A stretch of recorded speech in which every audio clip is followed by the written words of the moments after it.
ubuzima bwinshi bwaratakaye solely because of bad leadership that created divisions among its citizens and planned and facilitated the genocide against the Tutsi. ahanini kubera ubuyobozi bubi bwafashije gutegura iyo jenoside yakorewe abatutsi 94. The country went through the unthinkable. igihugu cyacu cyaciwe mu byo utabasha gutekereza. Neighbors kill neighbors. umuturanyi yica umuturanyi we. Parents kill their children. abana bakica ababyeyi bakica abana. Teachers killed their students. abarimu bakica abanyeshuri babo. And many others turned against those they once lived alongside peacefully. kandi buri wese akica abo babanaga neza. 32 years later, imyaka 32 ishize, few could have imagined Rwanda as we know it today. abenshi ni bake bari kubasha gutekereza u Rwanda uko rumeze uyu munsi. A country that has chosen unity and reconciliation. igihugu cyahisemo ubumwe n'ubwiyunge.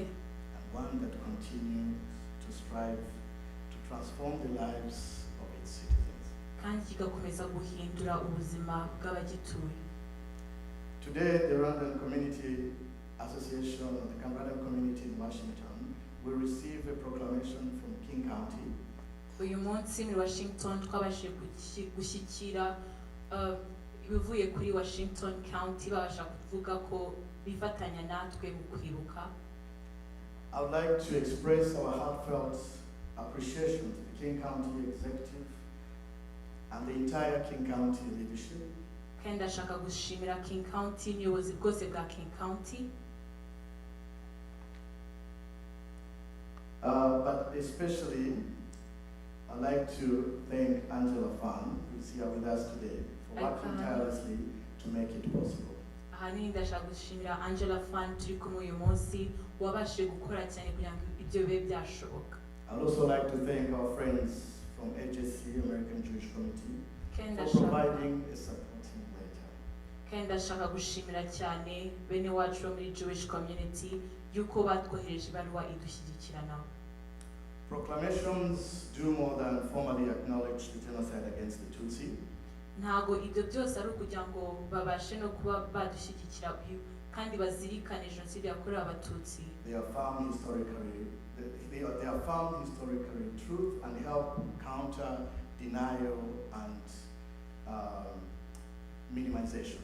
ibyo byose ntibadufasha kwibuka ahubwo badufasha no kwimakaza kugira ngo tubashe kurwanya ingengabitekerezo za jenoside zose. Therefore, the recognition is deeply meaningful and honors the victims and the survivors of the 1994 genocide against the Tutsi. rero kugira ngo babashe kwemera ko jenoside yakorewe abatutsi 94 yabaye ni iby'agaciro gakomeye kuko badufasha kwibuka abacu bazize jenoside. So leaders present, mayors, deputy mayors, council members, so if we come to knocking your doors, just know how meaningful these proclamations are to our community. rero abayobozi bari hano ndagira ngo mumenye ko imitima yacu yishimye ku byo mwakoze kuri community yacu. As I conclude my speech today, I would like to commend the RPF in Motanyi for stopping the genocide. kandi mbere y'uko nkomeza ndashaka gushimira FPR Inkotanyi yabashije guhagarika jenoside yakorewe abatutsi. And as well as the resilience and bravery of the survivors, some of whom are here with us today. kandi nshimira n'ababashije gukomera bakiteza imbere barokotse jenoside yakorewe abatutsi. Some of them lost their entire families. bamwe muri bo babuze imiryango yabo yose And their loved ones. n'abo bakunda bose. Yet they refused to give up ariko barakomeje bararwana on life itself, even though that seemed like the easiest path. barakomeje bararwana muri ubu buzima nubwo babonaga ko gupfa ariko byari byoroshye. You'll hear from their testimonies later on. turaza kumva ubuhamya bwabo nyuma. Mwarakoze kutazimira. Thank you for not going extinguished. Twibuke twibuka. Let us remember as we reunite ourselves. We received several messages from friends of Rwanda, officials, Senator Cantwell, and we also just received a letter from of support and solidarity from Congressman Adam Smith. Allow me to read it. Thank you, Laura, for praying.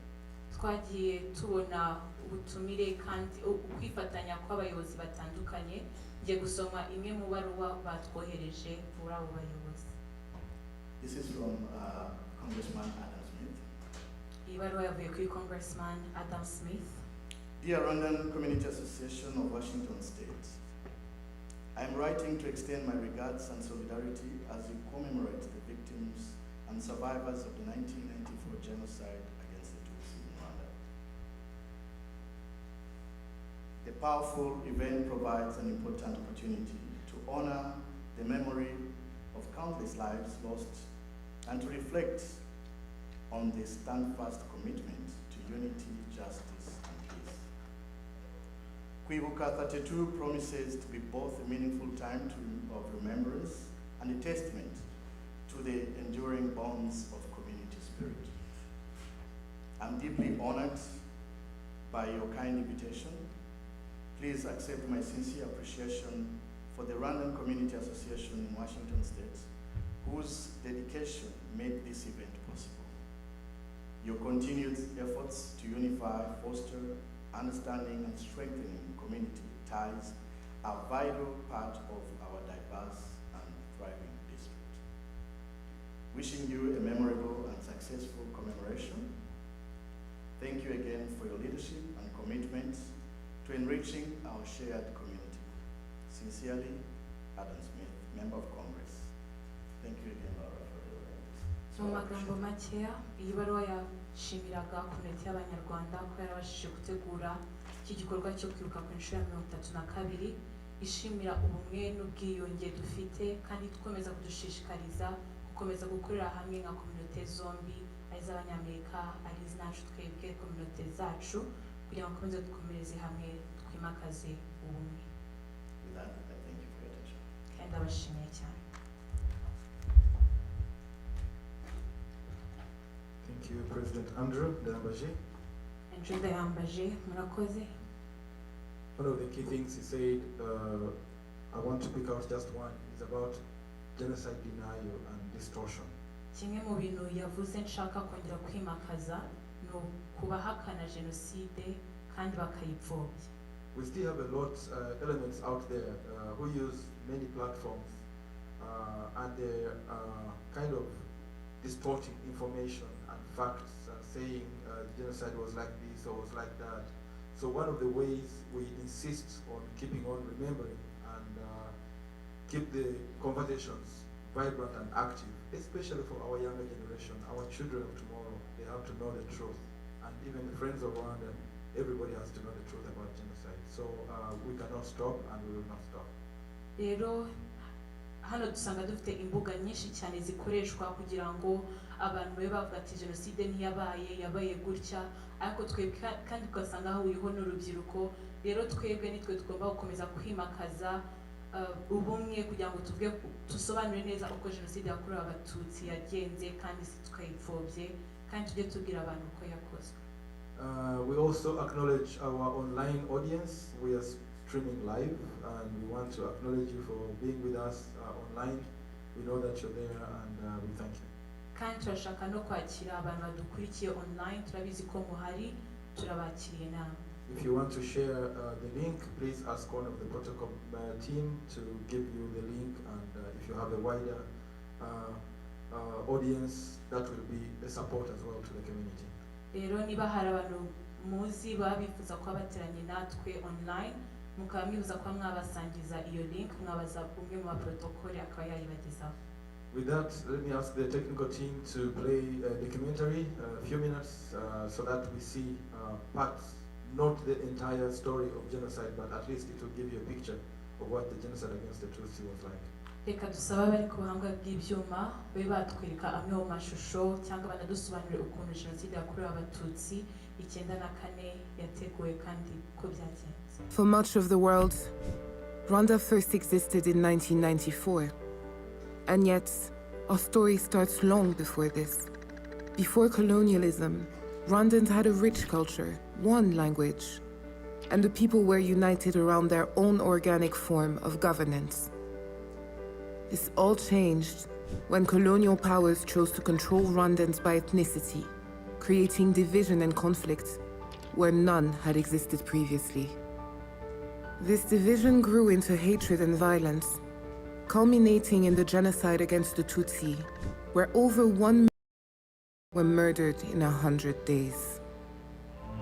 tukabona interahamwe zirirukanka zambaye amashara zaba zifite ubuhiri zifite imipanga aho mu isoko zibyina nta ukanda burende bahiga abatutsi mbese mu buryo bukomeye. Muri jenoside 94 banyiciye imiryango yanjye mu bana 9 nabyaye hasigayemo utwana 2. Abana ba Mariya 2 n'umugabo wa Mariya abo bose badusanze kuri barriere twe turagera kubica.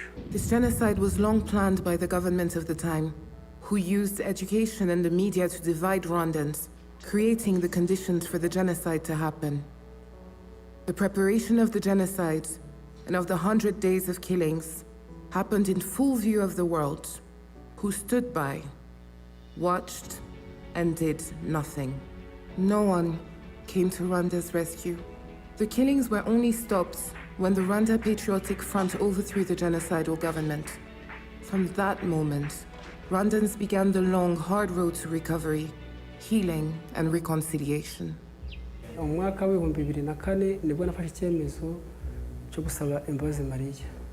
Mfati umwanzuro. Numvaga mvuga nti se wenda yaba ntari namusanzeyo kuko numvaga mfite ubwoba. Nkongera nkavuga nti se ubundi amaherezo yazaba yahe. Ngize amahirwe rero ubwo nuvuga ngo Mariya asanze ariyo nibwo namubwiye nti uko biri kose urabizi ngende mu bantu nyine bakwiciye ariko noneho ndagira ngo umpe imbabazi. Byagiye bigenda gahoro uko dusabana uko duhura uko tuvugana uko twigishwa haciye mu nyigisho nyinshi cyane ntabwo byari byoroshye. To heal the wounds of a nation where neighbors killed neighbors, and even some family members turned on each other, the new Rwanda had to find a way to deliver justice for the victims, which could manage the scale of the crimes, and could also heal the torn social fabric of our society. So, we turned to our history for the answer. We set up Gacaca tribunals, a traditional form of community justice where citizens elected inyangamugayo, men and women of integrity in their communities, who heard almost 2 million genocide cases. This not only ensured that justice was delivered, but also established the truth of the killings. Reconciliation could begin at last. Gacaca zimaze kugeramo abaturage tugakorana bari abafunguye bakaza bagashinjanya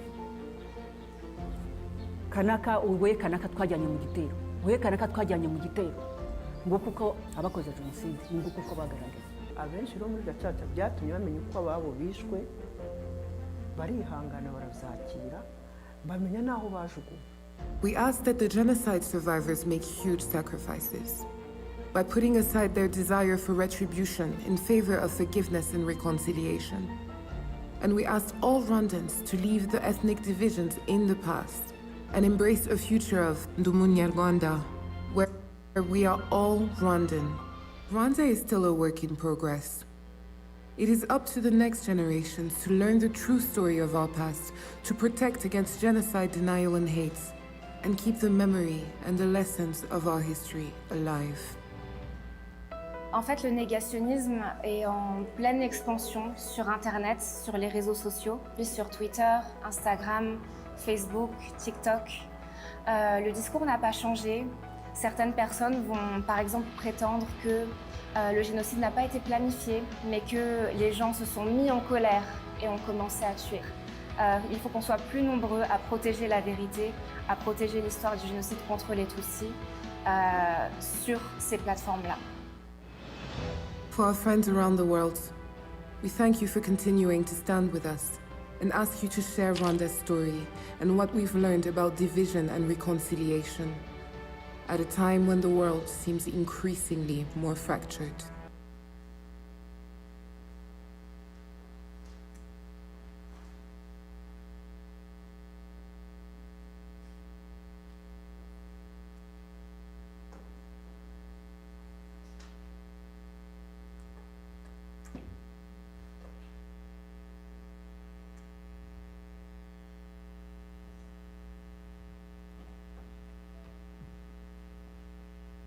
pardon us on the technical error, but at least we had the sound. mutubabarire kuko ubuhanga bw'ibyuma butagenze neza, But it had come to the end anyway. ariko ni nk'aho video twaberekaga nabwo yari irangiye.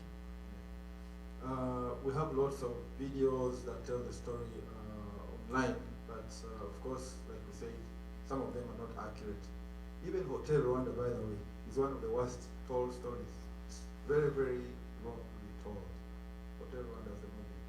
Rero dufite amavideo menshi online atwereka ibyabaye, asobanura ibyabaye, ariko nanone no kwitonda kuko amwe mu mavideo aba ari kuri izo mbuga nkoranyambaga hari igihe ataba arizo, kandi imwe mu rugero ni filime ya Hotel Rwanda. They lied. It has a Hollywood twist to it. Yeah, but muri uyu mwanya reka twakire abagiye kutwibutsa amazina y'inzirakarengane zazize Jenoside yakorewe Abatutsi mu makategori bari budusomere tubibuka. Asabe Diane n'ikipe ye itsinda rye batera intambwe bazi. At this time, we're going to remember, and Diana and the team is going to help us commemorate in categories all the people that we lost during the 1994 genocide against the Tutsi. Welcome, Diana and the team.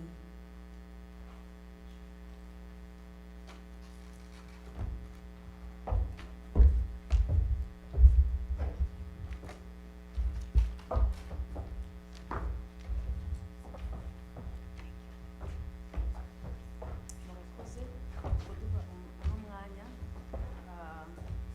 Iki gihe tugiha agaciro cyane kuko uwo mwanya w'umwihariko twibukamo abacu. Thank you for giving us this time, because this time we honor it, because it's a time that we get to remember the people that we lost.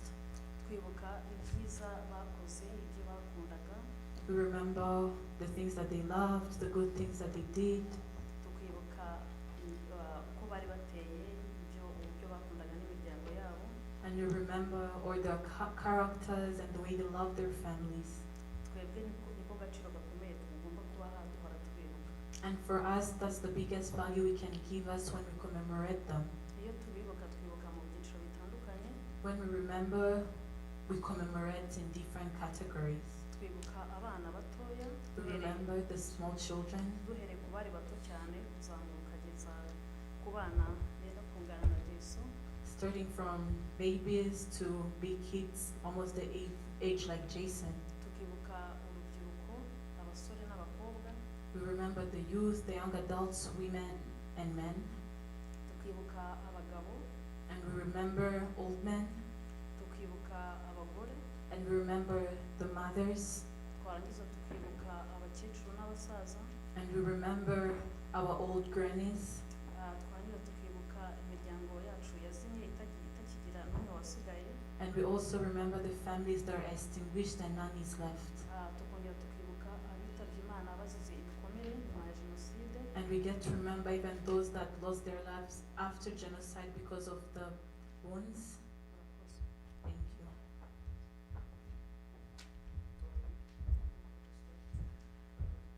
Turibuka impinja, ibibondo, ibitambambuga, ibisekera abanzi, bavukijwe ubuzima bicwa rubi, batazi icyo bazira, mwishwe urubozo,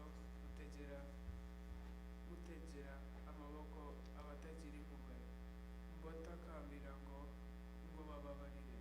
Tuzahora tubibuka kandi tunaharanira ko bitazongera kubaho ukundi.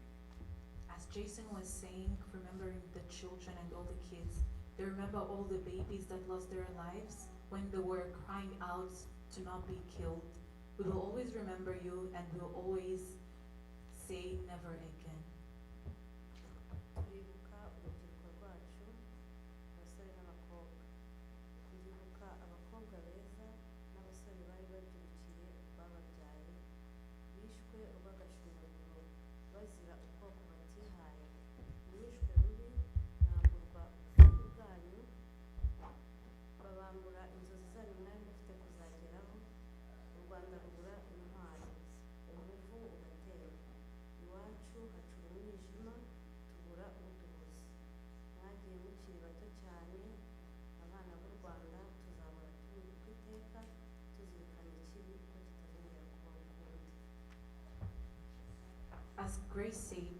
remember the girls and boys that were lost when they were young. We remember the youth that lost their lives and that were killed in a terrible way. When the rivers of blood were flowing, you left when you were still young, children of Rwanda. We will always remember you. turibuka abagabo n'abagore, ndabibuka ababyeyi mwahigiye u Rwanda, ndabibuka muri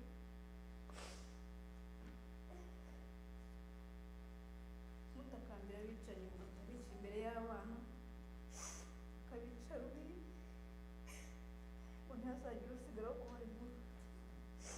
Turabibuka ko babashinyaguye mu maso y'abana banyu ndetse n'imiryango yanyu. Ihorere Rwanda ntizongera. Intimba watewe tuzayirwanya. Ababyeyi bawe bazahora bibukwa, bakubereye umugongo mugari. Turabibuka. As Janine said, we remember all the men and women. We remember all the parents that carried children for Rwanda, but then were killed horribly in front of their children while begging not to be killed in front of them.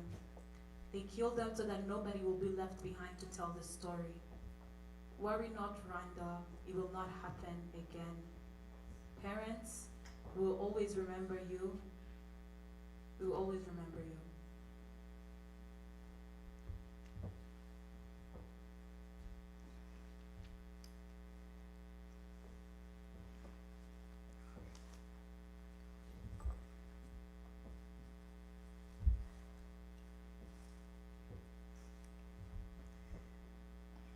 Turibuka abasaza, abakecuru, abanyogokuru n'abasogokuru badutekeshaga, baduhaga amata,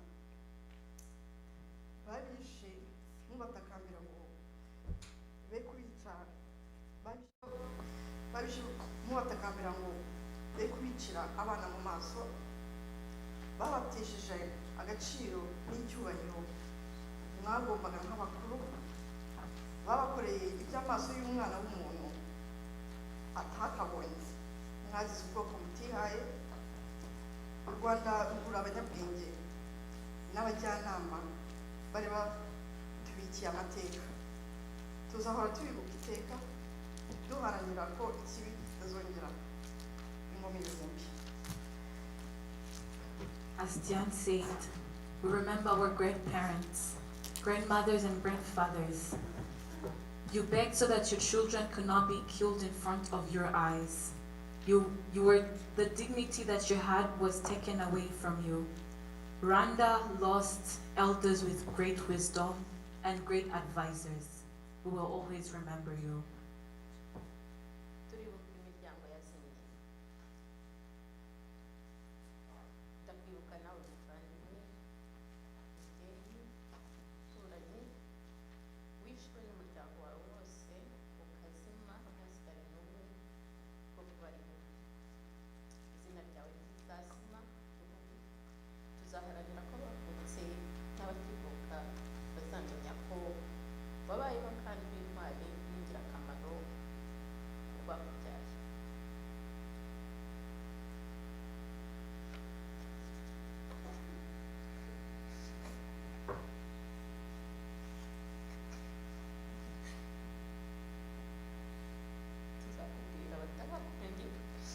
Tuzakubwira abatarakumenye ko wabayeho kandi wari ufite umuryango wawe mugari, uzazima nararokotse. As Immaculée said, we remember those families that were completely extinguished and nobody else was left in that family to even tell a story of them. Your names will never be forgotten while we are still here. We will tell you those people that never knew of you and the family that you had that was lurched. Your name will always be there. Kwibuke abazize ingaruka za Jenoside.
remember those who died because of the wounds caused by the genocide.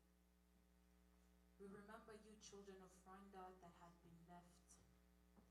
We remember the wounds that were in your hearts, the trauma and the HIV that you got, and even other diseases that were left on you because of the genocide.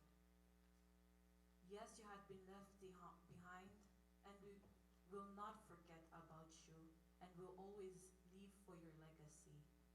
We also remember you. Thank you for giving us your time. Mwakoze cyane kuba mwaduhaye akanya kanyu.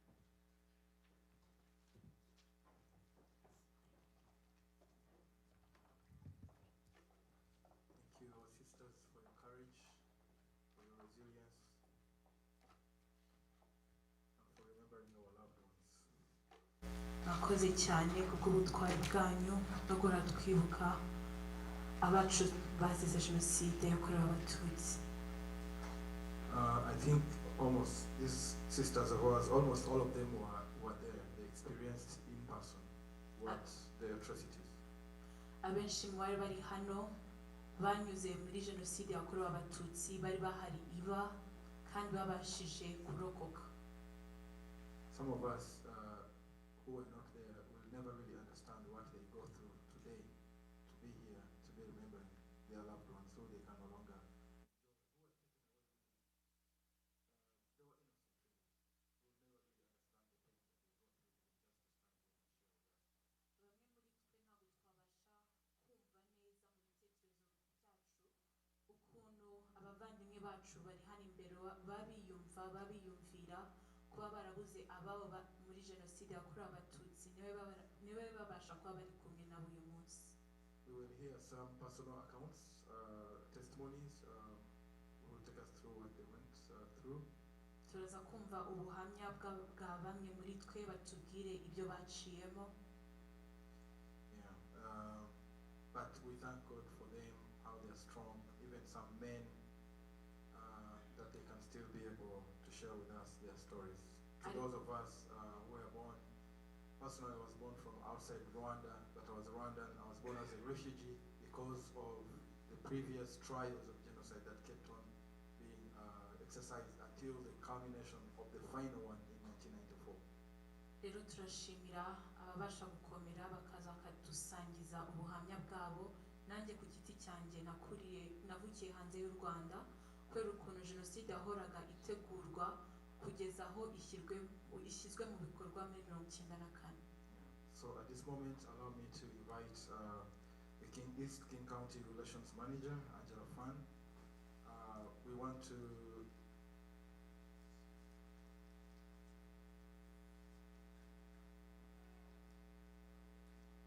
sorry, excuse me, just before we invite you, allow me to welcome the brother and the sister, a team, to come and give us a song, a commemoration song.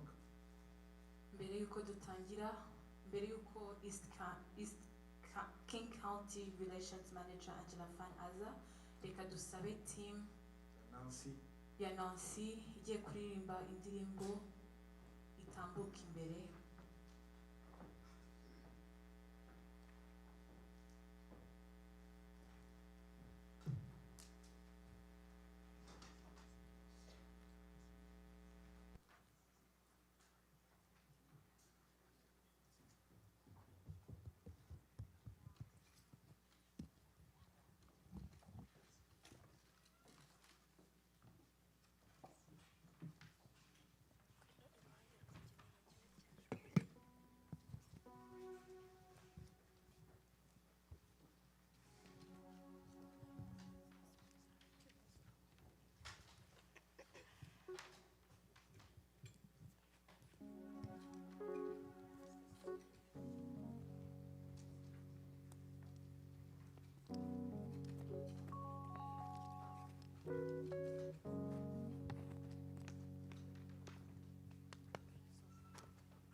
Thank you, our team. Team murakoze.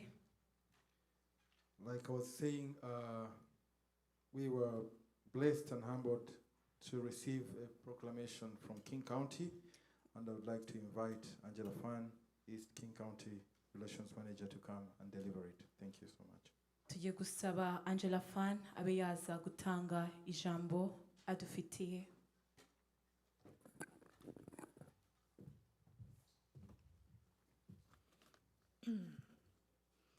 I am privileged and honored to stand here today. I know I will never fully understand the immeasurable amount of pain and grief that sits within these walls and beyond from the genocide that took place in Rwanda 32 years ago.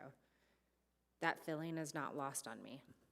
I will never be able to grasp the fear that the children, parents, friends, neighbors felt on that day and the days that followed. I will not know what it's like for the survivors hiding in fear for their lives as so many were taken around them. So I ask myself, what can I do? I can remember. Remember the courage of those that were lost and the strength of those that survived.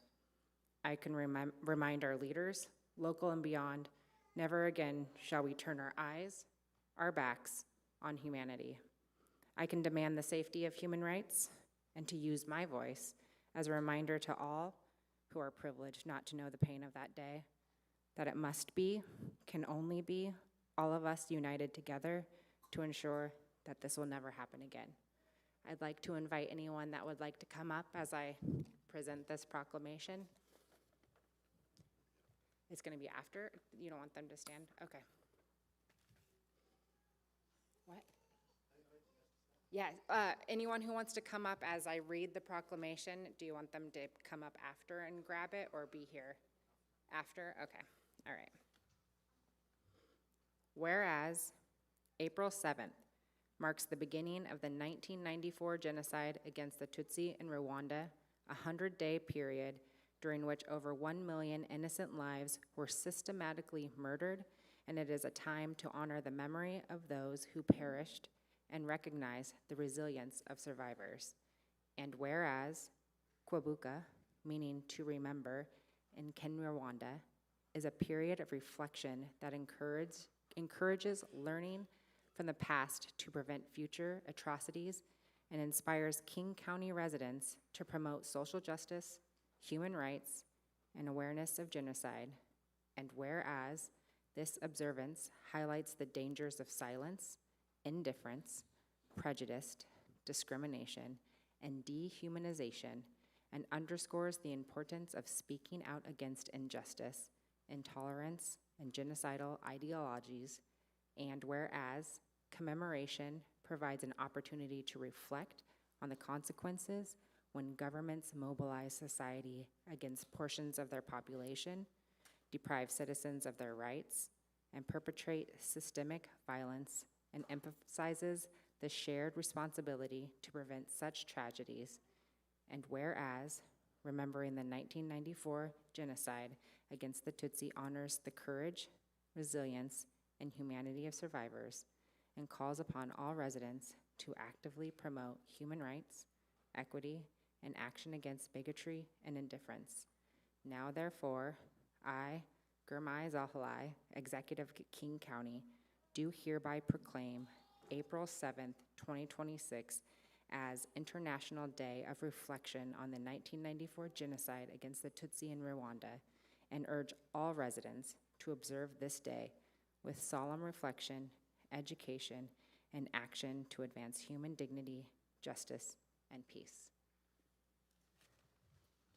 Thank you, Angela Fan. I will ask you to stay there. I'm going to invite, Alice, please. I'm going to invite our president, RCA Washington, to come. Let me invite the Igbo Kasiato chapter. Ngiye kwakira Andrew Ndayambaje, umuyobozi wa Rwandan Community muri Washington, nakire umuyobozi wa Ibuka to come and receive this important proclamation. kugira ngo baze bakire iyi proclamation. As they receive it, I will just and have a photo moment. I'll just reiterate that this is a very important proclamation and day for Washington, Rwanda community. kandi ubwo bayakira ndagira ngo mvuge ati iyi proclamation ni agaciro kanini kuri twebwe nka Washington community. It's an official public recognition. kandi harimo abayobozi bakomeye. It helps us in education and public awareness. Bidufasha kugira ngo tubashe guha uburere abantu batandukanye na community zitwegereye. It helps us in the solidarity of the survivors, especially here in the diaspora. kandi bifasha guhagararana n'ababashije kurokoka jenoside yakorewe abatutsi. It affirms that the state or the city is with us. The official levels are with us in affirming against genocide denial. kandi bikaduhamiriza ko turi kumwe n'ubuyobozi bwacu hano kugira ngo tubashe guhagarara ku bahakana jenoside yakorewe abatutsi. But most importantly, like Angela said, that she cannot really feel what we went through, but this validates the survivors' feelings, and thank you so much.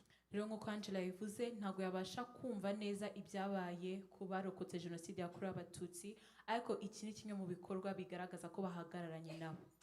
Let me also invite our RCA USA to come and also join them for a photo.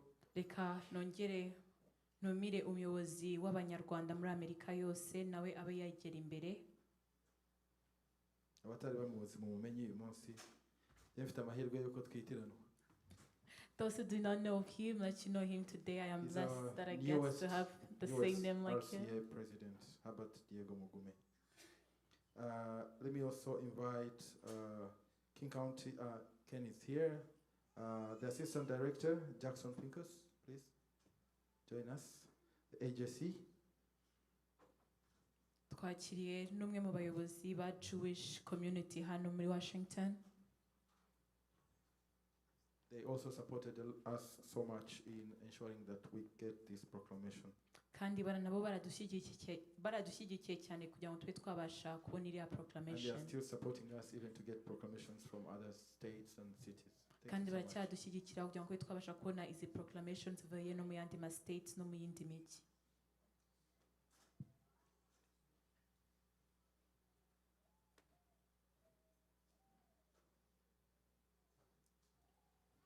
Thank you.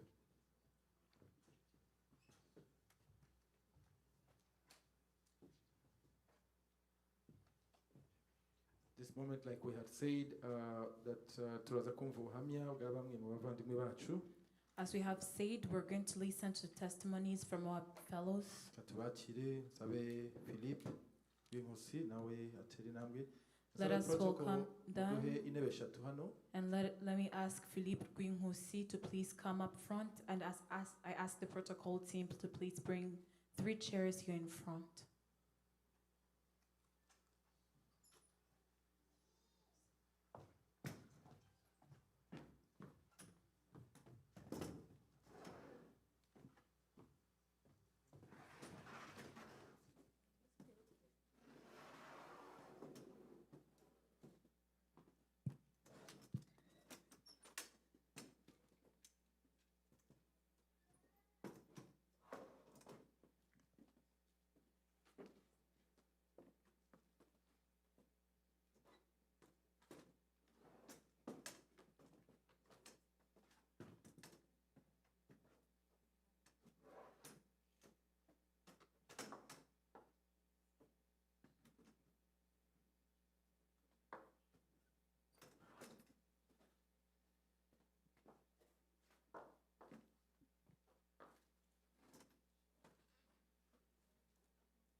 Everyone,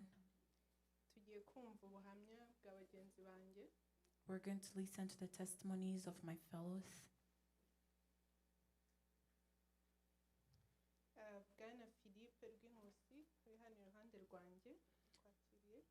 Philippe Gwinhusi, we welcome you. And Mrs. Tuishime, we welcome you.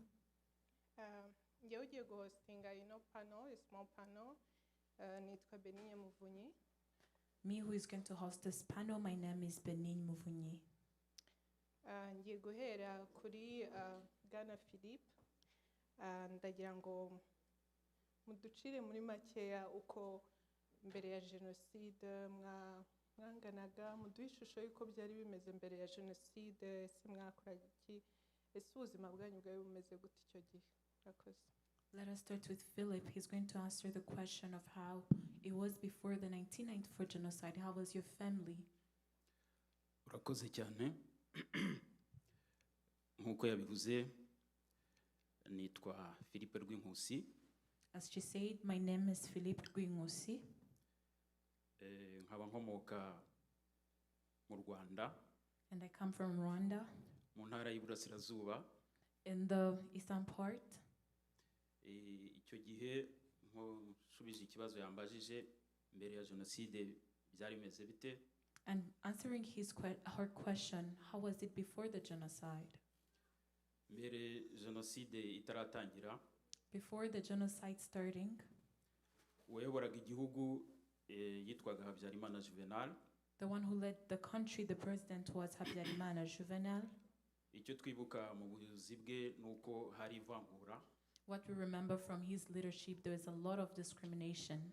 Hari ivangura mu mashuri. Discrimination in school. Mu buyobozi bwa leta. In the leadership in the government. Jewe rero menya ubwenge. So for me, when I got to be wise, nasanze hari ikibazo gikomeye mu mashuri. I got to acknowledge that there was a problem in schools. Abatutsi icyo gihe kujya mu mashuri yisumbuye no muri university byari bikomeye cyane. Tutsis could not go into university or high school. Primaire byari byoroshye, bose bajyaga mu mashuri. It was easy to go into primary schools, everybody went there. Ariko warangiza primaire. But after primary school, kugira ngo ujye muri high school, so that you can go into high school, ku Batutsi byari bigoye cyane. It was very hard for the Tutsis. Kuko baravugaga ngo imyanya myinshi igomba kuba iy'ubwoko bumwe Abahutu. Because they say that most places in school placements should be for Hutus. Niryo vangura rero imbere ya jenoside nibuka ndi umwana. That is the discrimination that I remember before the genocide against the Tutsi. Nkeka ko muhaye igisubizo. I believe I answered your question. Urakoze cyane kuducisha mu mateka cyane cyane ya politiki yaranze u Rwanda muri icyo gihe. Nagira ngo noneho mbere y'uko njya kuri Madame Vestine, nagira ngo mutubwire personnellement kuri mwebwe bye bimeze gute muri icyo gihe. Ego ya jenoside. Thank you so much for answering the first question. But before that, before we go to Madame Vestine, I want to ask you a question. So personally, how was it on your individual during the genocide? Nkuko nabivuze byari ibintu bitoroshye uri umututsi, kubera ko niyo mwakinaga umupira muri abana cyangwa ukamutega akikubita hasi, ndubwo mwabaga muri abana yashobora kubwira ati ariko ujye umenya ko uri umututsi kandi Abatutsi nta jambo mufite. Urumva muri make twari frustré. I would say we were in too much frustration at the point when we were kids and we were playing a soccer game, and somehow you make your friend fall. They would just look at you and tell, remember you're a Tutsi, you do not have a word, how can you make me fall down? Urakoze kutuganiriza kuri aya mateka ya uko byabaga byifashe ku mututsi w'icyo gihe, ko byari bigoye. Urakoze cyane. Ngaruke ku ruhande rundi rwanjye, ndi kumwe na Vestine. Urakoze cyane. Nagira ngo nawe duciremo muri make noneho wowe mu gihe cya jenoside yakorewe Abatutsi byari bimeze gute kuri kote yanyu, cyane cyane ndagira ngo wibande kuri wowe na famiye yawe. Mbese wanganaga gute Vestine? So please Vestine, tell us, before the 1994 genocide against the Tutsi, how was your family? And I want you to tell us an individual story. How was your family, Vestine? Murakoze. Uko babivuze nitwa Vestine Tuyishime. As they said, my name is Vestine Tuyishime. Nanjye nkaba nkomoka mu ntara y'Iburasirazuba. And I also come from the eastern part. Kera bayitaga muri prefecture ya Byumba, and they used to call it Byumba. Muri komine ya Murambi, ubu ni mu karere ka Gatsibo. In Murambi, and right now they call it Gatsibo. Igihe cya jenoside rero njye nari mfite imyaka 7. During the 1994 genocide against the Tutsi, I was 7 years old. Ubwo njye ndahera ku tariki 7 nyirizina kuko nibwo jenoside twavuga ko umugambi wo kumaraho abatutsi mu gihugu watangiye. Tubyutse ku itariki 7 mu gitondo. So for me, I will start from the 7th of April because that's when the genocide started. When we woke up that morning, twebwe nk'abana twabonye ko hari ibintu bidasanzwe, ababyeyi bacu bafite ubwoba bwinshi cyane, babuze aho bajya, babuze epfo, babuze ruguru. as children, when we woke up that morning, we saw our parents in great frustration. They did not know whether to go left or right. Twari duturanye na mukuru wa papa, izo ngo uko twari babiri ariko hagati tuzengurutswe nabo nakwita ko batwiciye. So we used to be neighbors with my dad's big brother, with my uncle, but then my other neighboring friends were mostly who I can call the people that killed against us. Ubwo rero hagati ya papa na mukuru we nibo bakomezaga bahana amakuru ariko nawe ntayo bafite. Abantu bagize ubwoba ku buryo ntabashije guteka, ntabashije kurya, nta muntu wari ufite ubwenge bwo kuba yavuga ati reka nkore iki ngiki. So my father and my uncle, they continued having that conversation, sharing news that they have, but nobody was able to do anything. Nobody could cook. Nobody was in the right state of mind to do anything. Twari turi mu rugo ubwo mubyara wacu w'umuhungu twabanaga yari afite nk'imyaka 18 aravuga ati ariko ngiye ndashonje, reka ngewe nteke, ndumva nshonje, reka nshyireho ubugari. Noneho ubwo akimara gushyiraho ubugari ataranatangira kubwarika, twumva induru iravuze ko wa mukuru wa papa igitero kihageze. So one of my relatives that we lived together said that I am hungry, let me cook some food. But when he was just getting started, they heard loud noise from our uncle's house, and they said that they're coming at your house. Ubwo twahise twiruka, papa abwira mama ati wahungisha abana ngenda basigaye hano ndebo aho bigana. Bari bazi ko ari ibintu bishobora kuba wenda byamara igihe gitoya, ariko umugambi wa jenoside wari wateguwe mu buryo bw'ibanga. Ba nyirabwo niba bari bazi uko gahunda yabo iteye. So my father told my mother, please flee with the children, let me stay here behind and see how things are going to be. But then we thought that it was something that was going to last for a short time, but we did not know that it is something that had been in preparation for a long time. Only the preparers knew how long it would take. Ubwo twahise twiruka ku giti cyanjye, ubuzima bwa papa, mperuka papa uwo munsi nibwo mperukaho, ariko ntago yapfuye uwo munsi. Byaje gukomera nawe ariruka, ntago yigeze apfa uwo munsi. Gusa amakuru twamenye nuko yapfuye nka nyuma y'iminsi 5, ariko n'abamwishe batwimye amakuru, ntago twigeze tumenya naho bamushize. So we did flee at that time, and we continued running, and that was the last time I saw my father. But he did not die that day. After some time, he also ran, and he also flew away. But then the people who killed him never told us even where or how he was killed.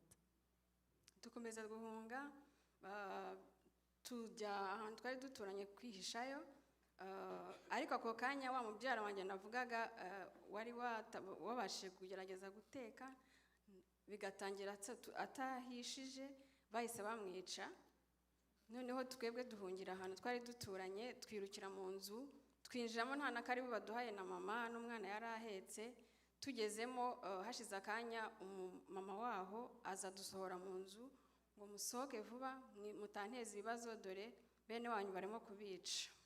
So we started running, and as we were running, the relative that I told you that had started cooking was killed along the way, and we entered in a house that we do not know whose it was, and the mother of that house started to tell us, please go out, I don't want to be killed with you, do not cause me problems. twahise twihisha gutangira kwihisha mu bihuru butwiriraho bumaze kwira mama aravuga ati reka tugende tujye ahantu kuko twari dushonje cyane hari abantu bari barambyaye muri batisimo ariko badahigwa ariko hari harimo nk'intera y'ibirometero 10 kuva aho twari turi. So we started hiding in bushes, running around, and then my mother remembered that my godparents were somewhere close, but then it was a bit far together while we were hungry. Rwari urugendo rurerure kuko twagiye ari nka saa moya z'ijoro tugera bwenda gucya kugenda mu nzira ntabwo byari byoroshye kuko ibitero byari biri hirya no hino tugenda twihisha tugerayo baraduhisha ariko bafite nabo ubwoba kuko baduhisha n'abahungu babo bari intera hamwe badushyira mu cyumba cy'amasahani akaba ariho turara kugira ngo abahungu babo batatwica. So we fled to my godparents' house. It was a long journey. We started walking at 7 p.m. We got there around morning. And then when we got there, they used to hide us in their cabinets where they keep plates and everything because the children of my godparents were in Interahamwe, who are the people that were killing the Tutsis in the 1994 genocide. Bukeye mu gitondo baratubwira ati rero ntabwo twabona ukuntu dukomeza kubahisha nimushaka ukuntu mwagenda mujye ku kiliziya ikarubamba niho n'abandi bahungiye wenda muzakirirayo ariko nimugende mutaduteza ibibazo.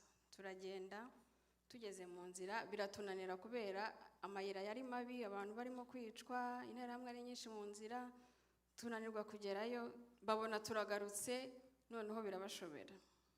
So because of how scared they were, they told us, we cannot keep you in this house. You have to go to the nearest church that was called Karubamba. But then on our way there, we could not get there. The roads were bad. The journey was terrifying, and the killings worsened further. So we decided to go back to my godparents' house. Twaragarutse ariko bukeye barongera baratubwira mugerageze mwongere mugende tuza kugera ku musozi witwa Rw'imishinya.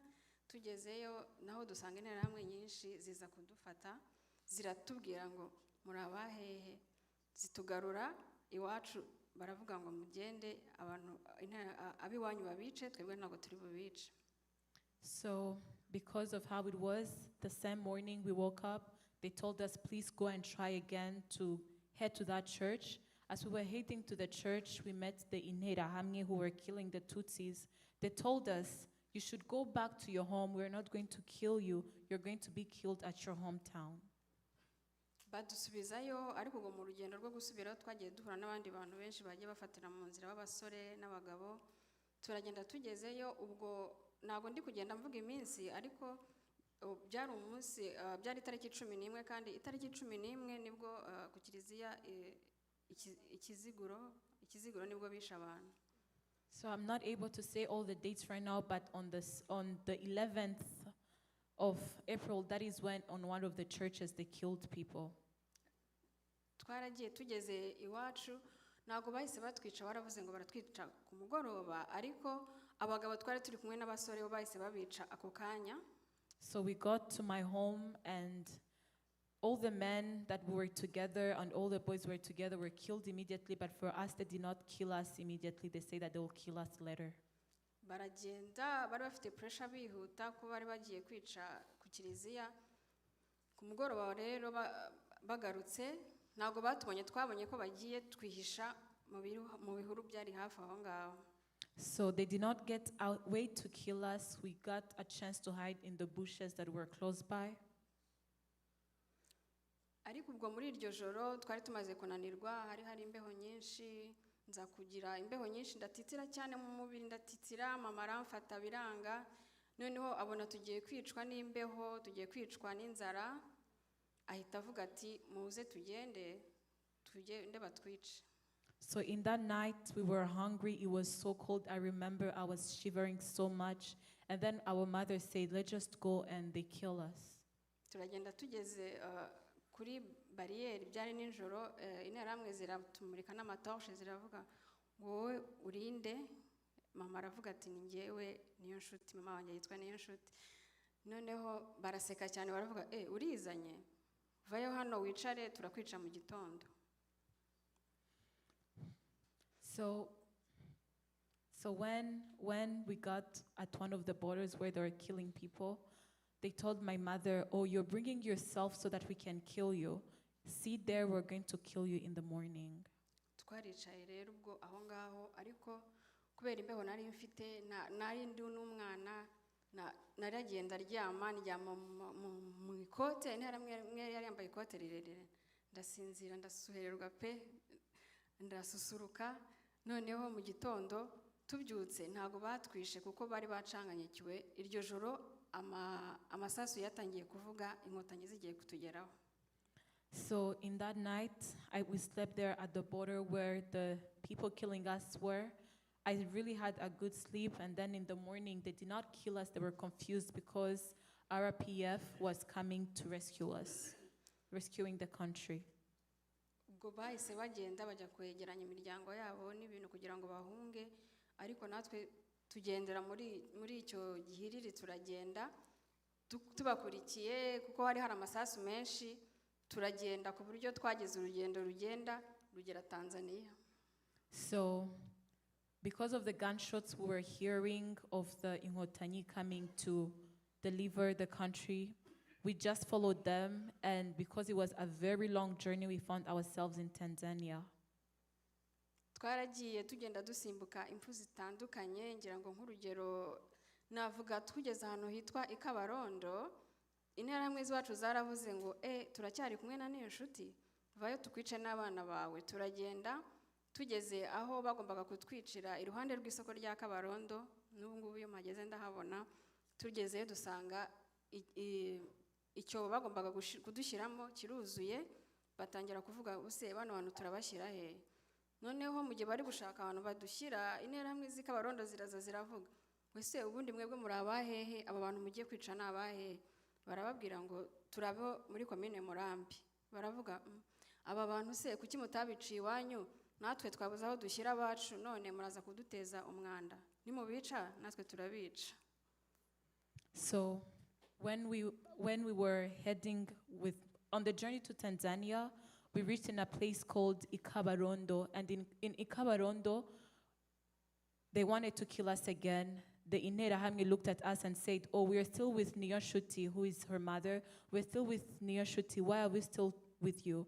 Let us kill you and we can leave you here." So one of the holes they had built and they wanted to throw them there, it was already full of dead bodies, and they were trying to find for a place they were going to throw them there. And one of the Interahamwe of the Kabarondo's city came to them. They were like, "Who are you people and why are you trying to kill them?" And they told them that, "Why are you trying to kill them here? You're going to just put dirt in our place. You cannot kill them from here." Twaragiye rero urwo rugendo gutyo bikomeza dusimbuka impfu zitandukanye turinda tugera Tanzania. Tugeze Tanzania ntago twahatinze, twaharaye ijoro rimwe. Tugira amahirwe duhura n'abandi bantu babashije kurokoka, baravuga bati muhagarare, ntago mwakomeza kugendana n'aba bantu batazabica. Tugenda ahubwo ku Rusumo twumvishe ko inkotanyi zahageze, tujye kureba amakuru tubashe gusubira mu Rwanda. So we escaped that very many deaths on our way to Tanzania, but then we told ourselves that we cannot continue to walk with the Interahamwe because at the end of the day they're going to kill us. Instead, let us try to go back in Rwanda and see how it is. Twarayeyo iminsi ibiri yindi bagiye kureba gushaka amakuru yuko bimeze, baza kugaruka kudufata dusubira mu Rwanda. Gutyo turashima rero Imana yaturinze muri urwo rugendo ifatanyije n'inkotanyi bakabasha kuramira ubuzima bwa bakeya twarokotse. So we spent there 2 more nights there, and that is how they came to get us, and they told us in Rwanda it is now okay to go back. We went back, and I really want to thank Inkotanyi and God for helping each other so that they can give independence to Rwanda. Murakoze cyane kuducisha muri aya mateka yanyu toroshye ayo wanyuzemo na famiye yawe. Ntago byoroshye, dushimye Imana yakurinze ukaba wararokotse. Ngaruke kuri uru ruhande rwanjye, ngiye kubaza Bwana Philippe, mu gihe cya jenoside mwebwe mwari muri byari bimeze gute? Ese mwaduha ishusho y'ibyo ko byari bimeze icyo gihe? I want to ask Philippe, how was it during the 1994 genocide against the Tutsi? Where was your family? Please tell us in a few. Urakoze. Yewe rero uko byagenze mbere gato yuko urugamba rutangira gukora igihugu. So starting before the battle to liberate the country. Kubera nyine nabivuze amashuri mu Rwanda byari bigoye kuyabona. Amashuri icyo gihe mbere yuko intambara itangira muri za 1989 nari muri high school. So in 1989 I was in high school. As I said, it was hard to get in schools. Noneho kubera n'icyo kibazo cy'amashuri make yari mu Rwanda, because of the scarcity even in schools that were in Rwanda. Nageze mu ntangiriro z'umwaka w'1990 muri Congo. So in 1990 I went in the Congo. Ababyeyi banjye banyoherejeyo kugira ngo nshake opportunity zijyanye n'amashuri nkomeze nige. So my parents had sent me there to find better opportunities to go to school. Ngezeyo rero nihuse narize nagiye ku ishuri ndiga. So when I got there, I got the opportunity to go in school. I studied. Ariko mazeyo nk'amezi 3 intambara iratangira 1990 yo kubohora igihugu. So in 1990 when I got there, that is when the battle to liberate the country started, to liberate the country of Rwanda. Nihuse rero 1994 nyine genocide itangiye. So in 1994 when the genocide against the Tutsi started, icyo gihe nari ku ishuri. At that time I was at school. Ariko genocide itangiye kuko Congo yegereye u Rwanda. But because Congo is a neighboring country to Rwanda, when the genocide started, amakuru yatugeragaho. The news could get to us. Noneho kubera ko twabonaga amakuru nyine ko genocide yatangiye, ubuyobozi buhari buri kwica abatutsi.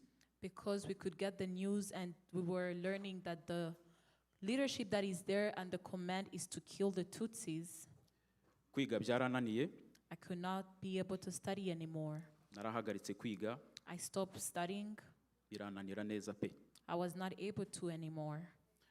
Noneho kubera ko ntashoboraga kwambuka Congo yegereye Gisenyi na Cyangugu. Because I was not able to cross from Congo to Rwanda. Nabuze ko mbigira ndihangana. I did not have any other option but to stay there strong. Ariko FPR Inkotanyi maze kubohoza igihugu. But after FPR Inkotanyi, when it liberated the country, ndi mu bambere bambutse. I am one of the first people that got to cross the border. Kubera ko numvaga ko abavandimwe famille yanjye itakiriho. Because I felt like my whole family, all my siblings were killed. Nageze mu ntara y'Iburasirazuba aho mvuka amahoro. I reached to where I was born in peace. Intambara ikirangira. Immediately when the genocide against the Tutsis stopped. Ibyo nabonye nagahomamunwa. What I saw is unexplainable. Nageze iwacu. I went to my birthplace. Sanga twari dufite aho twari dutuye inzu barazishenye z'abatutsi bose bazishyira hasi. I found that all the Tutsi houses were, all of them put down, deconstructed. Amatungo yose bari bafite izo ntera hamwe zari zarayasahuye. Every house and everything that they had, the Interahamwe had took it. Mpita nkurikirana kugira ngo menye amakuru y'umuryango wanjye. So I wanted to know the news about my family. Twari abana 9. We were 9 children. Ababyeyi bacu mama na data batubyara ubwo twari abantu umuryango w'abantu 11. And my mother and father, so we were a family of 11 people. Data yitwaga Rwinkusi François, twaritiranwaga. My father was Rwinkusi François. Gahonzire Stella. My mother was called Stella. Genocide itangiye. So when the genocide started, bavuye aho twari dutuye bahungira mu bapadiri hafi ya paruwasi twari duturanye. So they came from the home where we lived, and they went to the nearest church that we lived together. Interahamwe zibategera mu nzira. And the Interahamwe found them when they were on their way. Zibica urupfu rubi. And they killed them a terrible death. Babicisha intwaro gakondo. They killed them using the traditional weapons, imihoro, including pangas and thorns. Ababyeyi banje bamaze kubica. So after they killed my parents with spears and the pangas, ntibabashyinguye. They did not bury them. Barabakuruye babashyira mu muringoti. But then they pulled them and they pulled them in a hole there. Ndibuka mpagera. I remember when I got there. Nasanze imibiri yarangiritse. I found when the dead bodies had already decomposed. Ariko izo nterahamwe n'ubuyobozi bwaho bari bahunze. The Interahamwe and the leadership in that area, they had already fled. Kuko aho nkomoka ni hafi y'Akagera, wambuka Akagera ukagera i Burundi. Because where I was born from is really near Burundi. Bari bahunze benshi izo nterahamwe n'ubuyobozi bwaho ngaho. So they had already fled, and the leadership of Habyarimana. Ninginze abantu kuko abadahigwa ababaga ntacyo bakoze nago bahunze babaga bahari. So when I got there, and anybody that did not commit any sin at that point, they were still in the place. Baramfashije ndabashyingura. They helped me and I buried my family.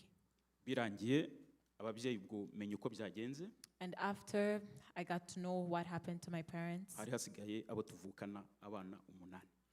all the 8 siblings that nanje wa 9. So all my 8 siblings and me, the 9th, who were still there.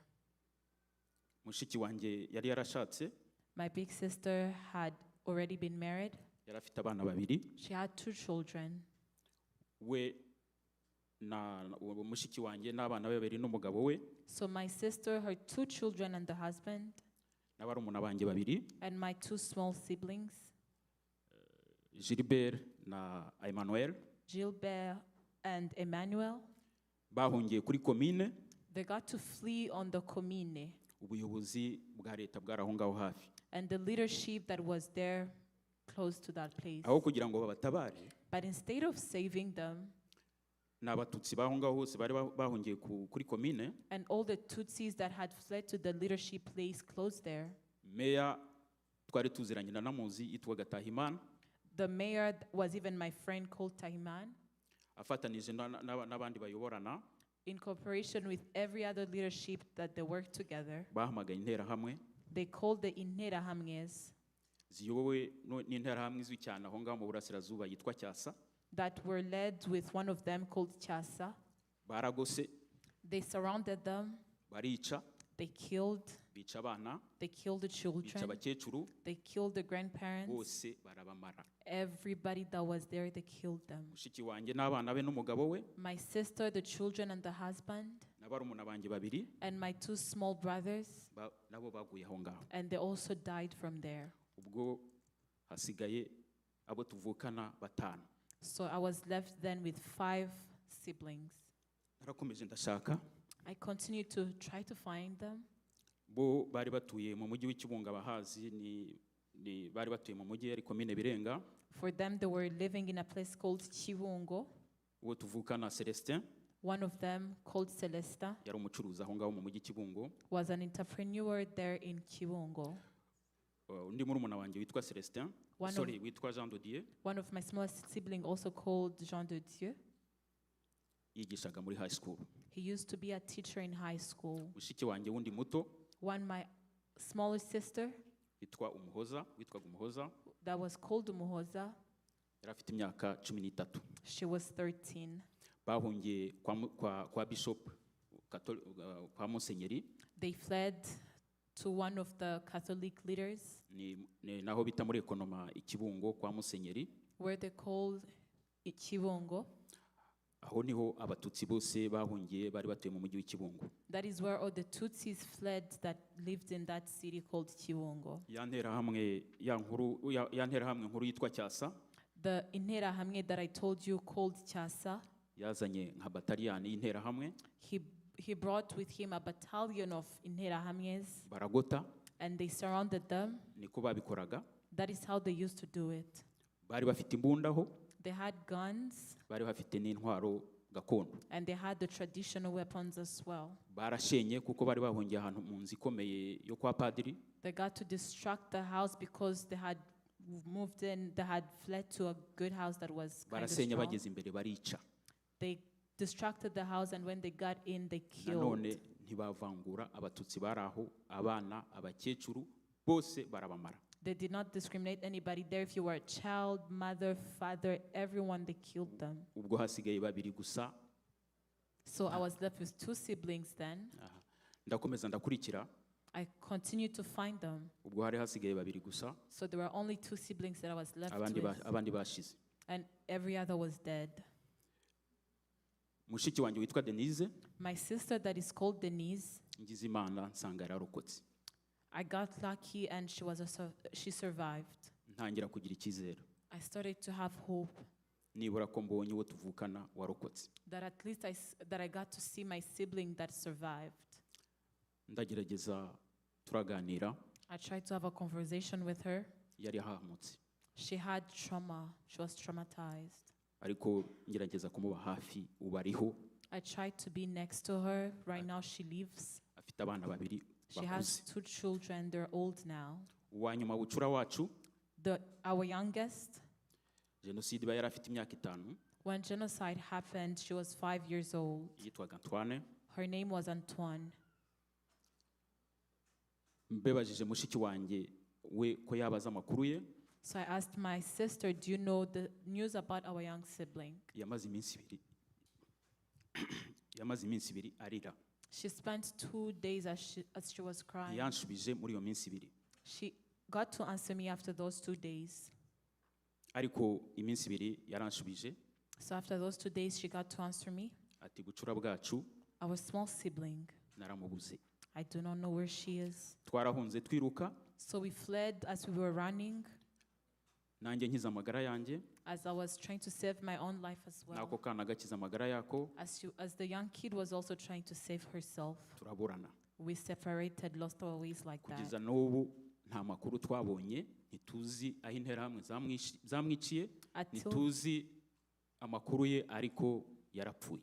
Until this point, I do not know where she is. I do not know where the Interahamwes killed her, but I do not have any news of her. Mumbabarire niba nagiye mu detail nyinshi, ariko nuko byagenze. But that is how it happened. Amateka mabi. It is very bad history. Ariko tugomba kureba imbere tugakomeza ubuzima nta kwiheba. But we should focus on the future and try to develop ourselves. Twibuke murakoze. Let us remember. Thank you.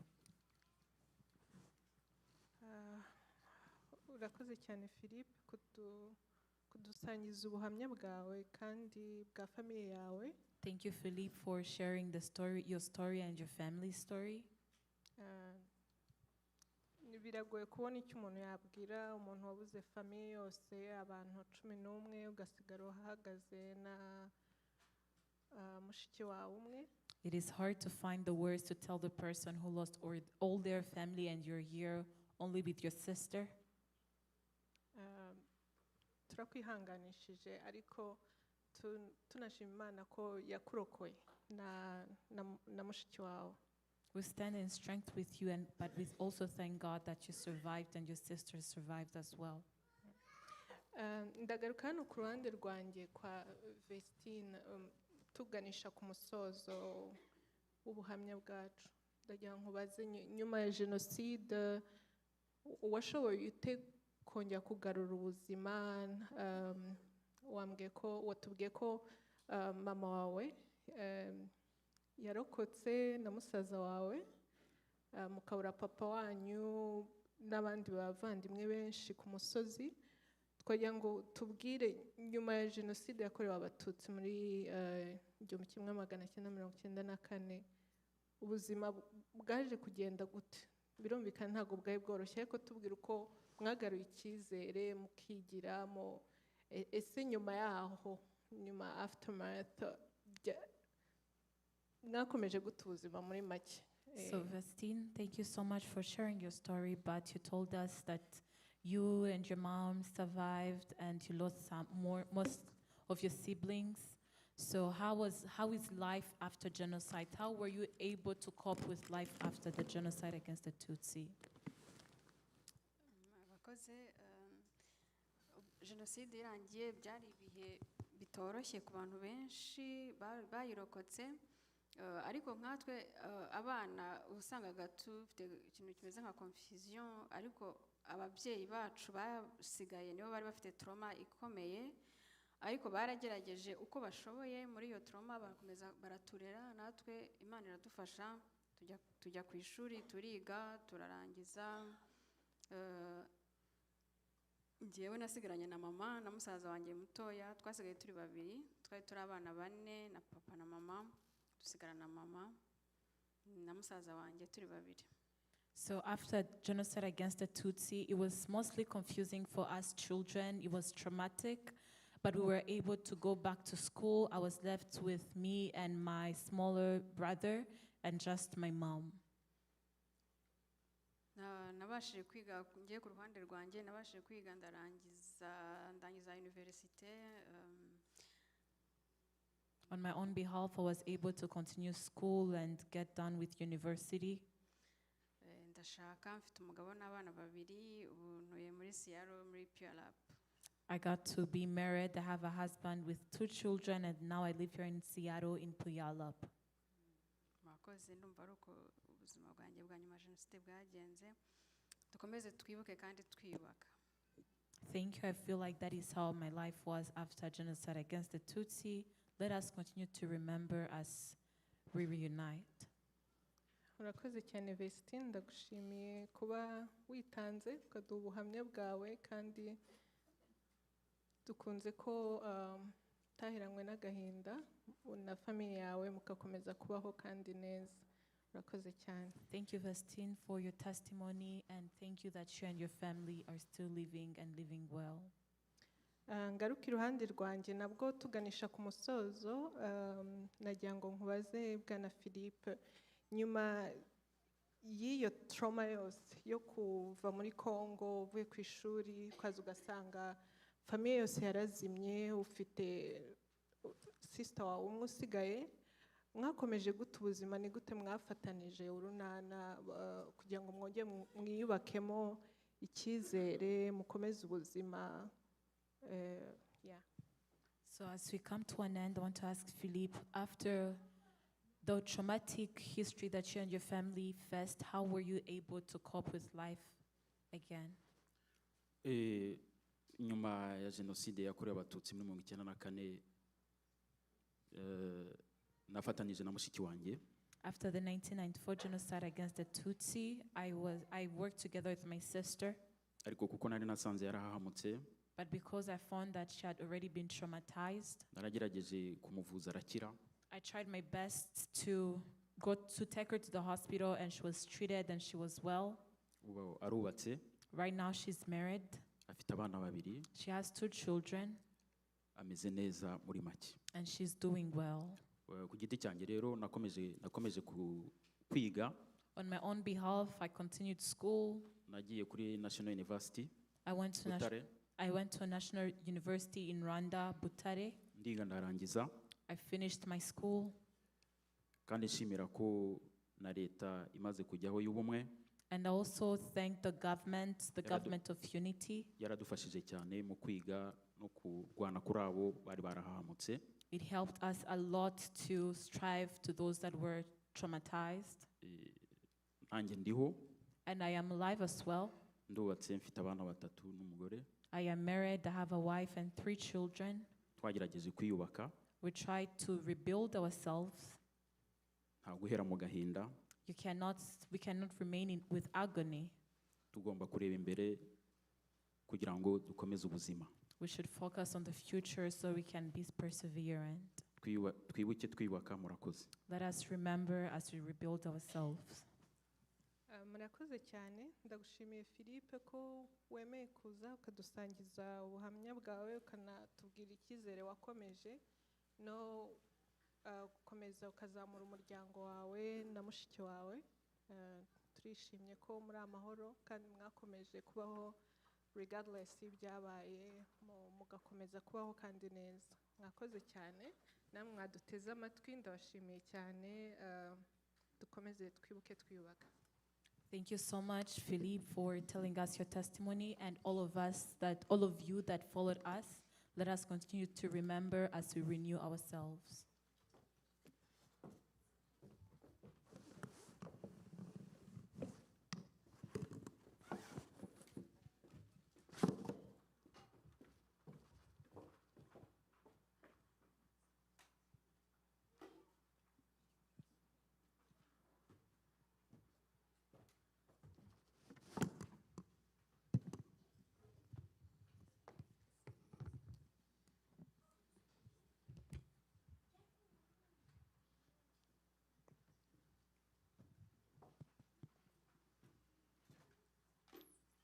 Thank you to sisters and brother for your courage in telling the story. It's not easy. Murakoze cyane kwa mutubwiye ubuhamya bwanyu, ntabwo biba byoroshye. And may the souls of your family members continue resting in eternal peace. Kandi reka roho z'abanyu mwabuze zikomeze zigire uburuhuko Ntabwo budashira. bazibagirana duhari. You will never be forgotten when we are here. Muri uwo murongo reka nsabe kimwe n'abavandimwe babo n'abacu twese abo twabuze tubibuke tubacyanire urumuri. So as we're in this line, let us remember their loved ones and our loved ones that we lost as we light the candles of hope. Tubacyanire urumuri rutazima, urwo rumuri ruri mu mitima yacu, ariko tunarwatse ruri physical. So that light lights within us. It is always alive within us, but we are going to light the ones that we please have physical. hold on to light. Hold on to them. Don't light them up yet. Sorry, yeah. I want to invite Mayor Woodard Ndashaka please come and kwakira lead us Mayor Wooden in this event. kugira ngo aze atuyobore muri aka kanya. I will ask the people on the technical team to dim the lights. Kandi ndasaba ko batugabanyiriza amatara.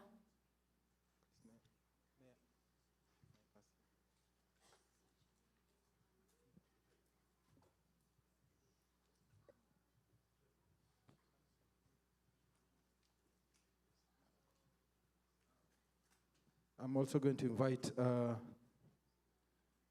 think we can fit, but let me ask these tables to please accompany Mayor Woodard. Reka nsabe n'izi ntebe z'imbere zibe zaherekeza Mayor Wooden kugira ngo twatse urumuri rw'icyizere. Thank you for coming. RCS, USSRCA President, First Lady.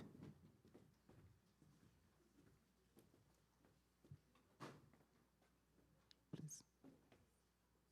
I think we have enough candles for all of you.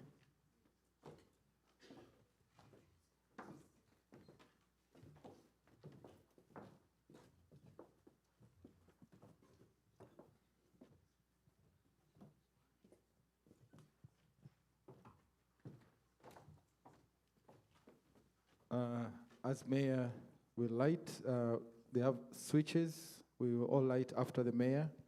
You can switch on the light after the mayor. And please let us honor the victims of the 1994 genocide against the Tutsi. Tugiye gucana urumuri rw'icyizere ariko turabikora nyuma ya Mayor. Mayor aratubanziriza. And please remember there are also others on the table, as well as the smaller ones. We have, remember to light the main candle on your table Kandi after the mayor. nubwo dufite utungutu, hari n'izindi ziri ku matebo yanyu nazo muzatse nyuma yuko Mayor ari butwakiriza dutangira gucana urumuri Honorable Mayor, rw'icyizere. kindly lead us as we light the candle of remembrance. Mayor reka tuyobore mu gihe ducana urumuri rw'icyizere. May the souls of the departed continue resting in peace as we remember and honor them.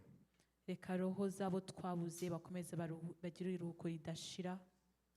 You may now light your candle. Ubu ngubu mwakatsa urumuri rw'icyizere mufite. Technical team, please kindly play a song as I will welcome Nancy and the young kids as well. They will come after this to lead us in a remembrance song. Reka dusabe abari ku buhanga bw'ibyuma babe badushyiramo indirimbo mu gihe twakira team ya Nancy n'abana bose bari kumwe. As we light the candle, take a moment to honor the victims and Kandi ubwo remember. ducana urumuri rw'icyizere reka ufate akanya ko kwibuka abacu twazize muri jenoside bitewe na jenoside yakorewe Abatutsi.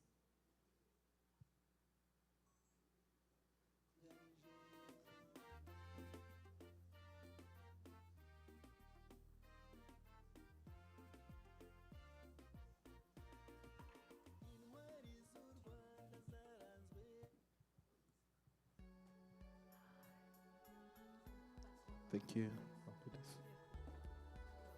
Keep the candles light.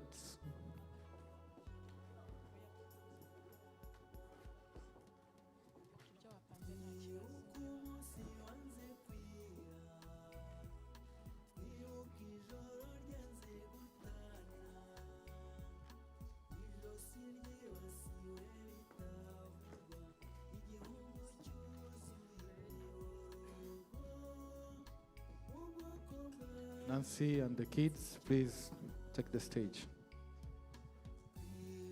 Nancy na team yawe turabakiriye.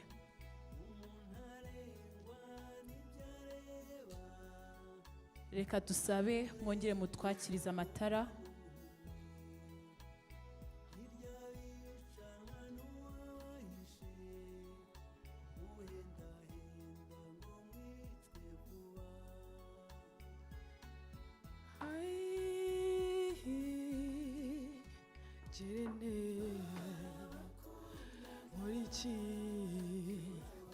Ese mbazende ko nabajija takiriho ariko nk'ubu aba bana baba bagiye narababujije sinshaka ko bagendana na bariya abana b'abagome bampekuye.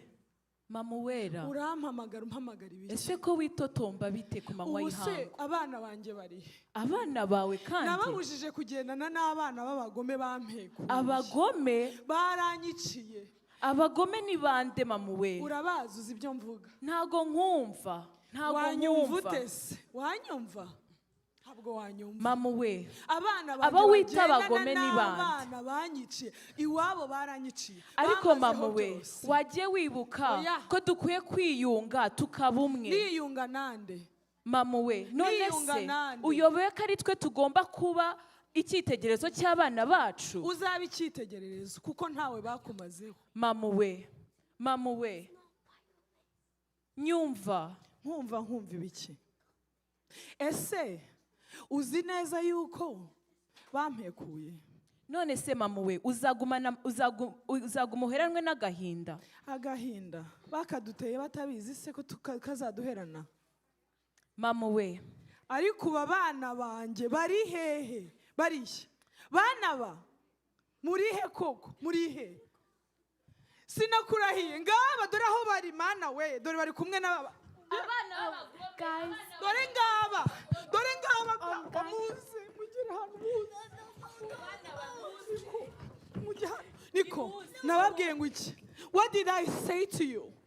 I told you not to hang out with those wicked kids. But they're my friend. How are they your friends? I told you baranyiciye. Murabizi? They were nice to us. They never did anything. They did because they killed everyone in my family. Do you guys understand how heavy that is? Yes, but it wasn't them. That was Niba babikoze n'ababyeyi babo. Murabizi? But mom, we understand how you feel, but it's not their fault. No, ni amakosa yabo. Mugomba kubareka, mugomba kwangana nabo. Nta mpamvu yo kugendana nabo. Mujye mugendana n'abandi bana beza. Bana beza barokotse kimwe nkatwe. Murabyumva? But they're really nice. How are they nice? They talk to us, they play with us, and we have so much fun. hoya ntabwo mugomba gukora mugomba kubanga ntimukagendane nabo muranyumva.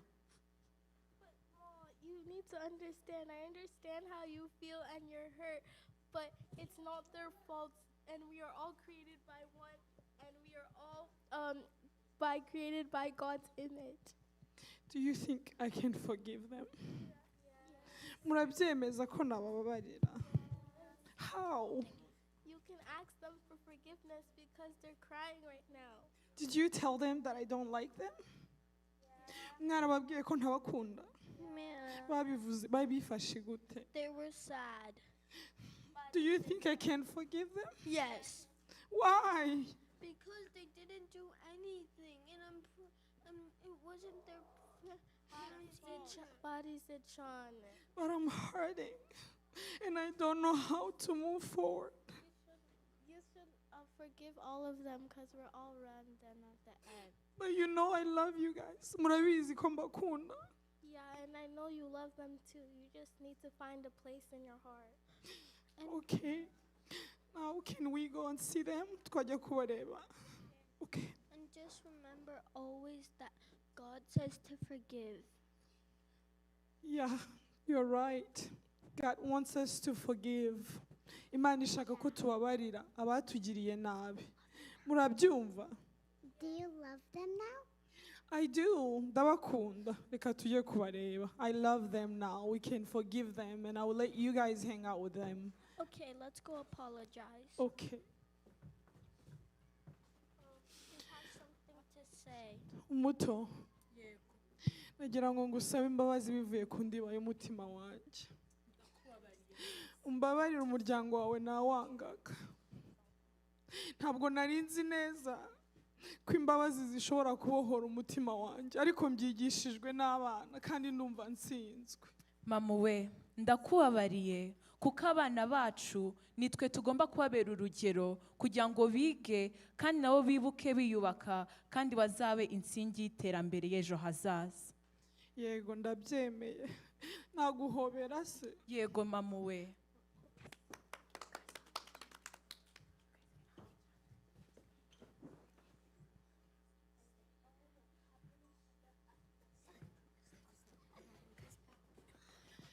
Hora hori horere, hora Rwanda. Hora hori horere, hora Rwanda. Murumve twana twanjye n'abarazurukundo.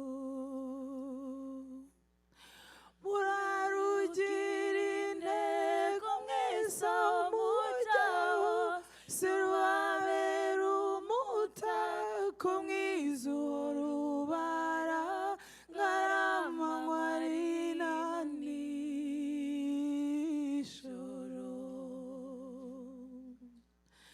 Ntihagire ikibakangawe. Muzahura n'ibibagora bishaka gutambamira urwo rukundo.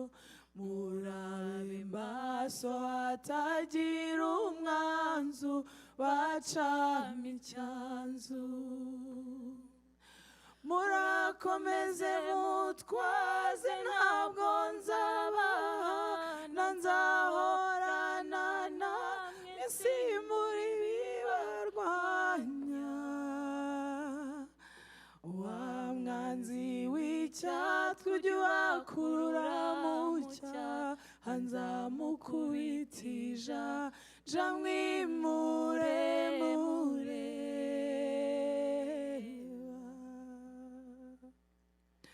Muhumure naratsinze n'imikururukundo. Ntihagire ikibakangawe.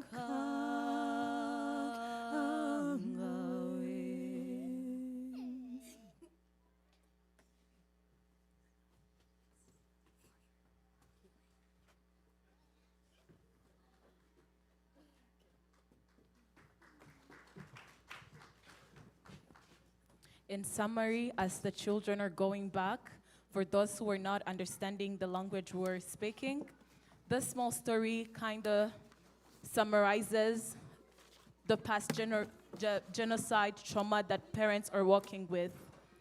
Some of the parents have survived the 1994 genocide against the Tutsi. Some were the ones that committed on the ones who committed the genocide, and others are the survivors. The survivors are working with those wounds in their hearts, and those that have parents that committed the 1994 genocide against the Tutsi or also are working with those wounds in their hearts. But it is the parents who have the initiative to show the younger generation, to show the youth, to show the young adults that are growing right now, that they have the purpose to raise them well in unity, reconciliation, and in renewal. Thank you.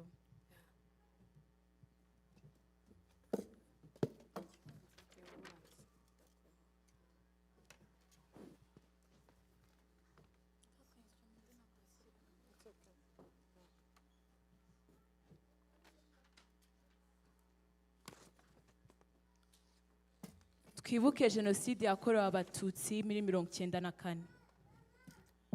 Twibuka amateka atibagirana, akomeretsa umutima ariko akatwigisha. Jenoside yakorewe abatutsi igikomere cy'igihugu cyacu twese. Abacu barishwe bazira uko bavutse, bazira amazina batihitiyemo, isi ireba bamwe baricecekera, ariko amarira ntiyigeze ahora n'umunsi n'umwe. Twibuka abana batabonye ejo, ababyeyi batashye batadusezeye, inzozi zahagaritswe mu mwijima, ariko urumuri ntirwazimye burundu. Kwibuka si ugutinda mu gahinda, ni ukubaha abacu twatakaje, ni ukwiyubaka no kongera kubaho. Twanga ko byazongera kubaho ukundi. Ubumwe ni umusingi wacu, urukundo rukaba intwaro yacu, ukuri tukakugira inshuti, twubaka ejo hazaza heza. Ndi umunyarwanda, ndabyemera.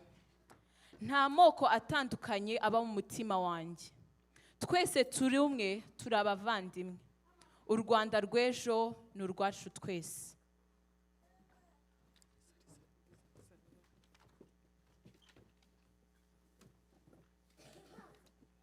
À la mémoire du génocide perpétré contre les Tutsis, nous portons la mémoire d'un temps ineffaçable.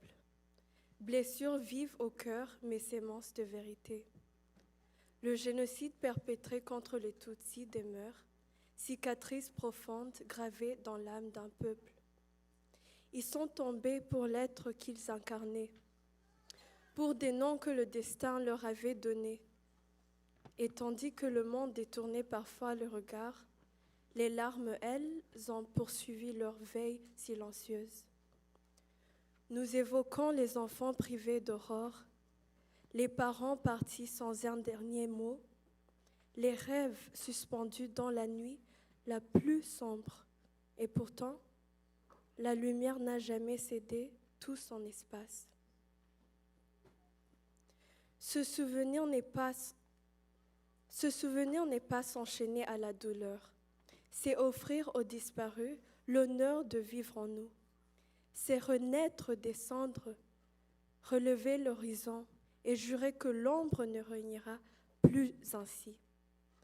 L'unité sera notre socle, l'amour notre force invincible, la vérité notre compagne fidèle et nos mains les bâtisseuses de l'avenir. Je suis rwandaise, je le dis, je le porte. Nulle fracture ne traverse mon cœur.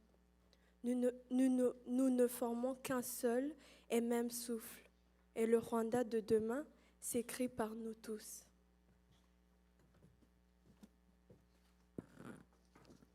In memory of the genocide against the Tutsi in 1994. We gather where memory still breathes, in hills that have witnessed both sorrow and strength, where silence once carried unspeakable pain, and the earth remembers every name. April returns heavy with truth, not to reopen wounds without purpose, but to remind us clearly, urgently, that forgetting is where injustice begins. We remember mothers, fathers, children, dreamers whose futures were stolen in the dark. Not numbers written in history's margins, but lives, each one in a universe, a spark. The world once turned away too long, eyes closed when they should have seen, voices quiet when they should have risen, and in the silence horror grew and sin. So now we speak, not just in mourning, but in a promise carried through generations. Never again will hatred find a home in the absence of our action. Never again we will divide ourselves by the fragile lines of us and them. For humanity cannot survive if we forget we belong to one another. Unity is not the absence of pain. It is courage to heal together, to stand in truth, to choose compassion, even when the past feels too heavy to carry. In Rwanda, from ashes, a nation rose, not untouched, not unbroken, but determined to rebuild with dignity, to teach the world what resilience means. And so we carry this story forward, not as a burden, but as a responsibility to listen, to learn, to speak, to act, to refuse indifference wherever it appears.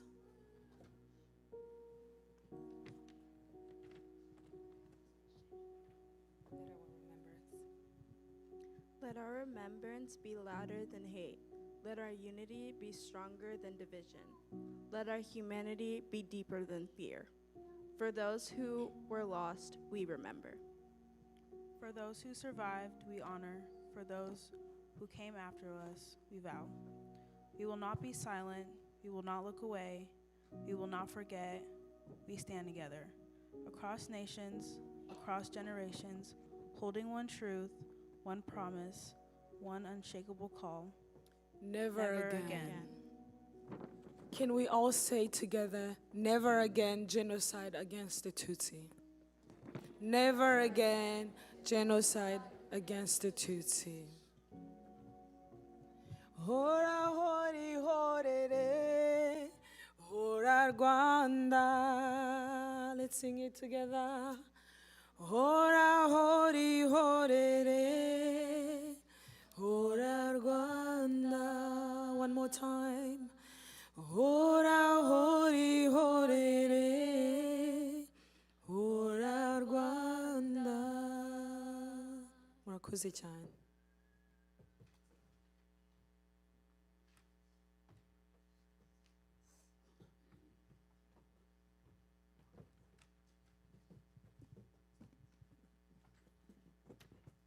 Thank you, Nancy, and the children for this performance and the poem. Murakoze Nancy na team yawe n'itsinda ryawe ryose. It's important to involve children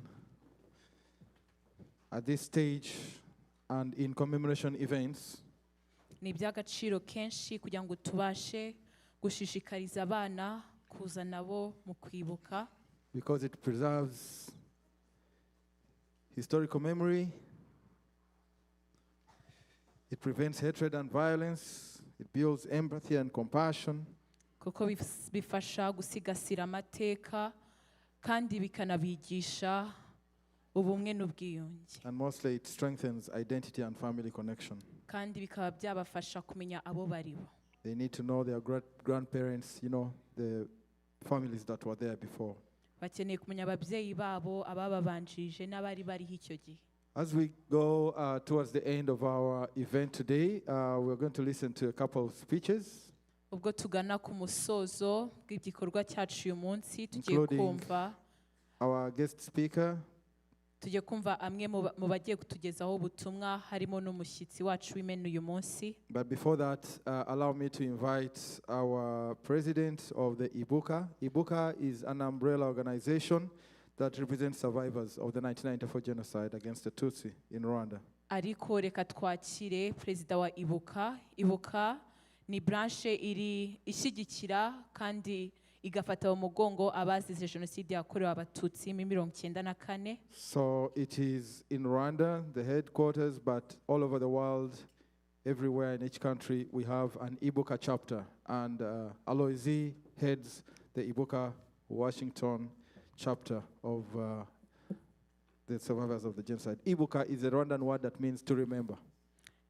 Aloisi niwe ukuriye Kwibuka hano muri Washington, amastate atandukanye ahantu hagiye hatandukanye ku isi bagenda baba bafite abantu bayoboye Kwibuka. You're welcome, Aloisi. Thank you.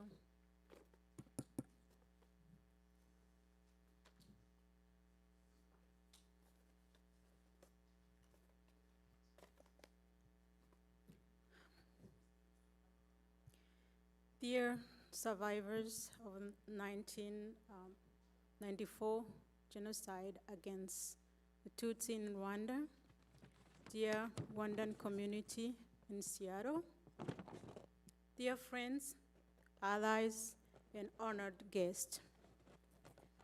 Today, as we gather for Kwibuka 32, our hearts return to a place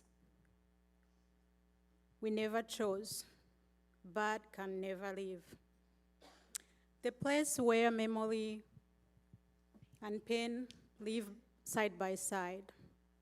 For those of us in diaspora, this moment is always heavy. We stand thousands of miles away from the hills where our loved ones rest, far from the places where our childhoods were interrupted, where our families were torn apart. And yet, even here, in this country, we carry Rwanda with us. We carry our people. We carry our dead with us. To my fellow survivors, I stand before you not only as the president of Kwibuka in Seattle, but as someone who walked through the same darkness you did, someone who knows what it means to lose everything and yet still find a way to breathe, someone who knows the silence that follows trauma, a silence that can last years, even decades. To the survivors who found the courage to share their testimonies today, thank you. You opened your heart and shared memories that still burn.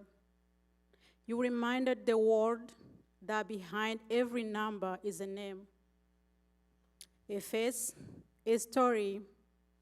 Your courage lights the way for all of us. But I also want to speak to those who could not speak today, and to those who may never be able to. Your silence is not a weakness. Your silence is not a failure. Trauma affects each of us differently. Some wounds are too deep, too raw, and too hard to reopen.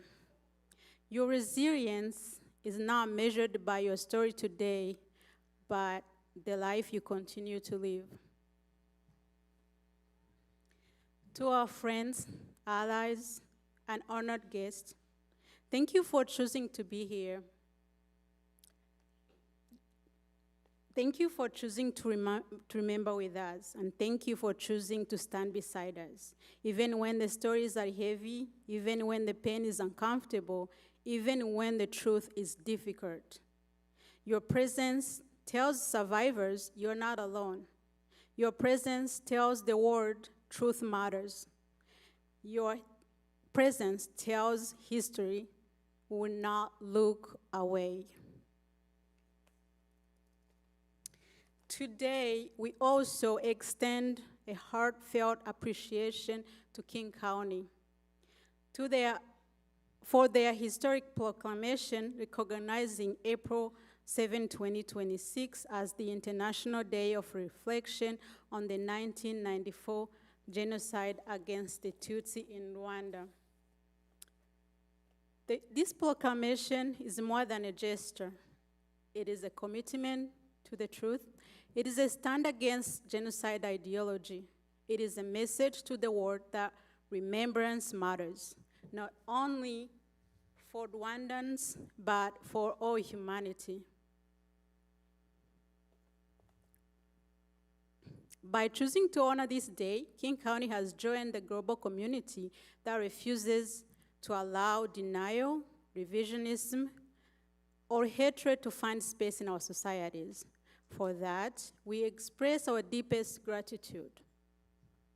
As we deepened our partnership, I want to share a heartfelt request on behalf of survivors. Survivors need a place, a physical space where memory can live, a place where we can gather, mourn, teach, and honor the lives taken, a place where future generations can learn the truth. We kindly ask the King County, City of Bellevue, or other cities around here to support us in getting a place where a memorial site can be built, a place of remembrance, education, and healing. Such site would not only honor the victims of the 1994 genocide against the Tutsi, but also stand as a symbol of your commitment to human rights, dignity, and truth. I also want to thank RPF Inkotanyi for stopping the genocide. I also want to express our heartfelt gratitude to the government of Rwanda for the unwavering support it has given to survivors, both in Rwanda and across the diaspora. For 32 years, the government has stood with survivors in rebuilding lives, preserving memories, and fighting genocide ideology. For many of us abroad, Rwanda remained our anchor, the place that reminds us healing is possible, that dignity can be restored, that a nation can rise from ashes. We do not take this support for granted. It's deeply appreciated.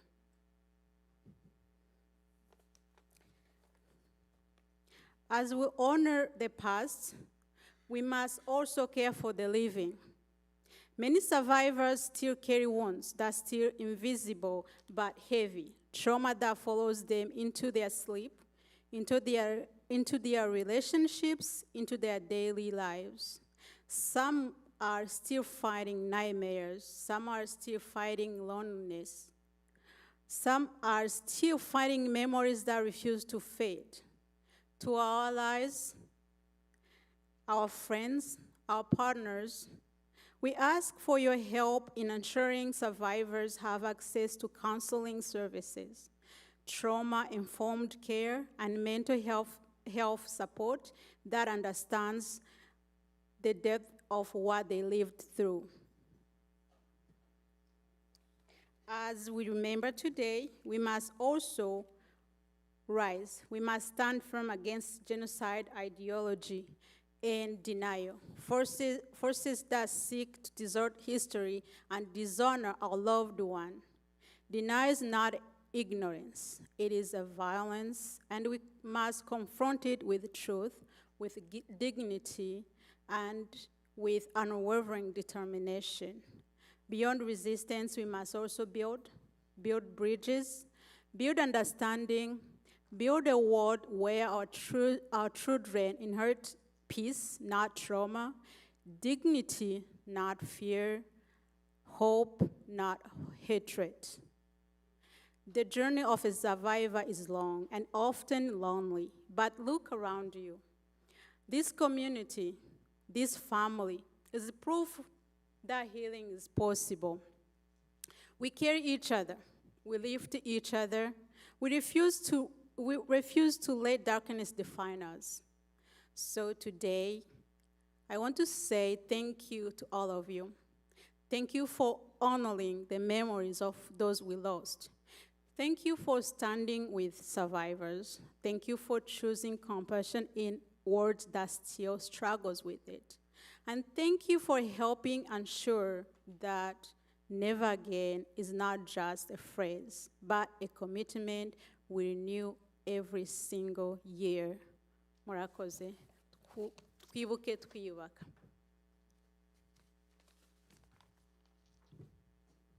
arakoze Aloysi kandi ukomeze komere. Alois.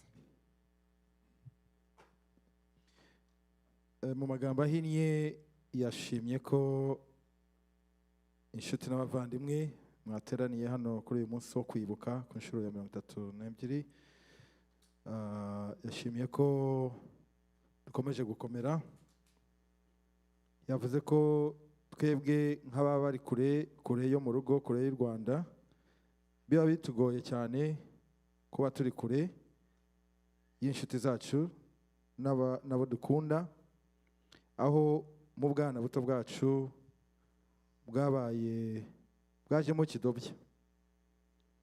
Ariko naho turi hano dukomeza kubazirikana ndetse cyane cyane kugendana n'abacu twabuze. Yashimye imbaraga z'abasigaye, avuga ko nubwo abahagarariye nka perezida wa Ibuka muri Washington, Seattle, ariko arabizi neza ibyo mucamo umunsi ku wundi. Yabasabye gukomeza gukomera. Ku nshuti z'u Rwanda ndetse n'abatumirwa b'uyu munsi, yabashimye ko baje kandi no guhitamo kubana natwe mu bihe nk'ibi ngibi tuba tubakeneye. Yongeye ashima ko King County yaduhaye proclamation y'umunsi itariki 7/2026 nk'umunsi wo kuzirikana jenoside yakorewe Abatutsi muri 1994. Yavuze ko iki kimenyetso, iyi statement bakoze, birenze gusa igikorwa, ariko bigaragara ko ari ukuri, dushigikiye ukuri ndetse no kurwanya ingengabitekerezo ya jenoside. Yakomeje ashimangira ko dukomeje gusaba nk'abasigaye, dukomeje gusaba urwibutso ko rwakubaka muri umwe mu mijyi ya Washington. Yongeye ashimira leta y'u Rwanda ndetse na FPR Inkotanyi kuba barahagaritse jenoside, ariko no kuba bakomeje guhagararana n'abasizwe iheru na jenoside yakorewe Abatutsi.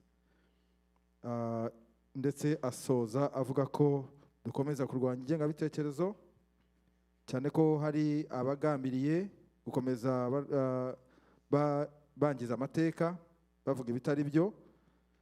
Yakomeje avuga ko tugomba kubaka, tukiyubaka, tugakomeza twibuka ndetse tukigisha n'abana bacu. Yavuze ko urugendo rw'abasigaye ari rukiri rurerure. Rimwe na rimwe hari igihe utekereza kuri wenyine, ariko iyo uzengurukije amaso ubona abantu bose ko bari kumwe nawe, ndetse n'iyi community ya Rwanda, Washington, Seattle, ari community nziza ndetse ihagararanye n'abasigajwe iheruheru na jenoside yakorewe Abatutsi. Turamushimiye Aloysi.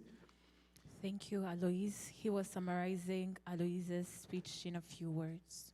Reka muri uyu mwanya twakire umushyitsi mukuru. At this time, we're going to welcome the guest of honor today, Deputy Mayor Pobe, kuza atanga avuga ijambo yatugeneye uyu munsi. as he's going to be saying the word that is designated for us today. Deputy Mayor, you're welcome.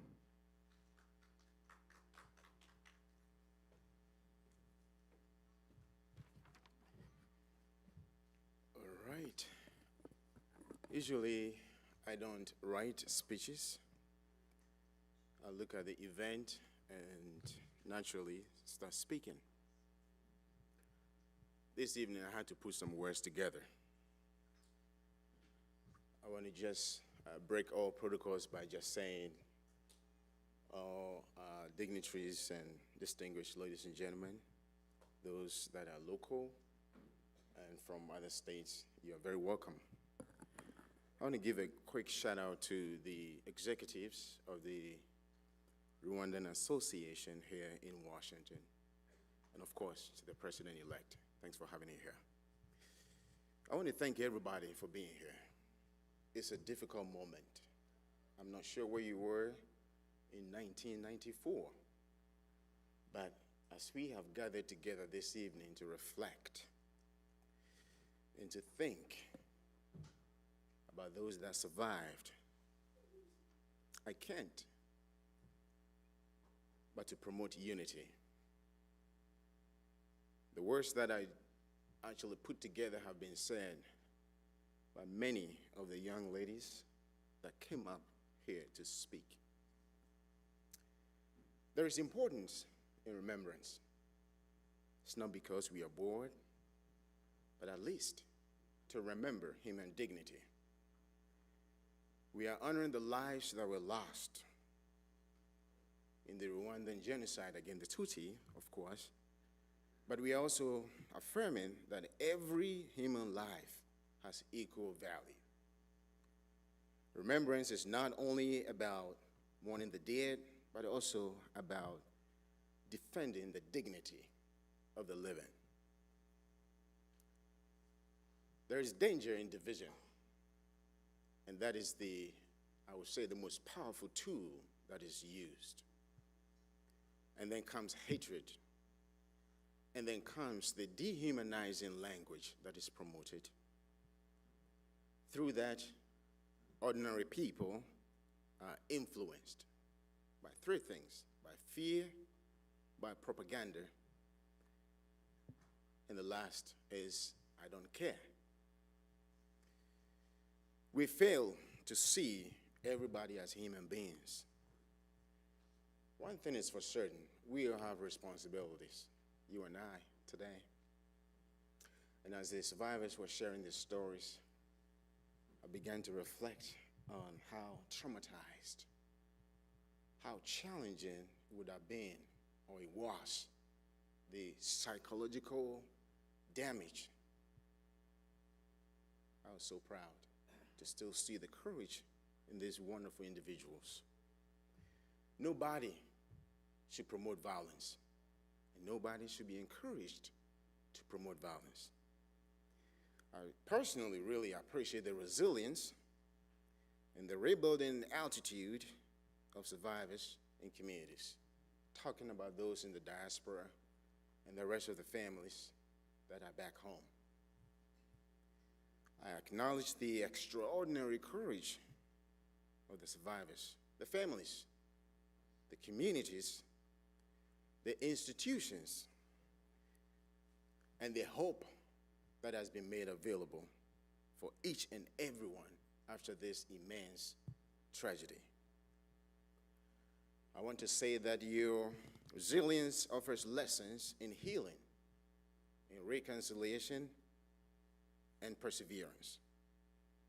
Now, let me mention that there is responsibility for the international community too. We hear the word never again.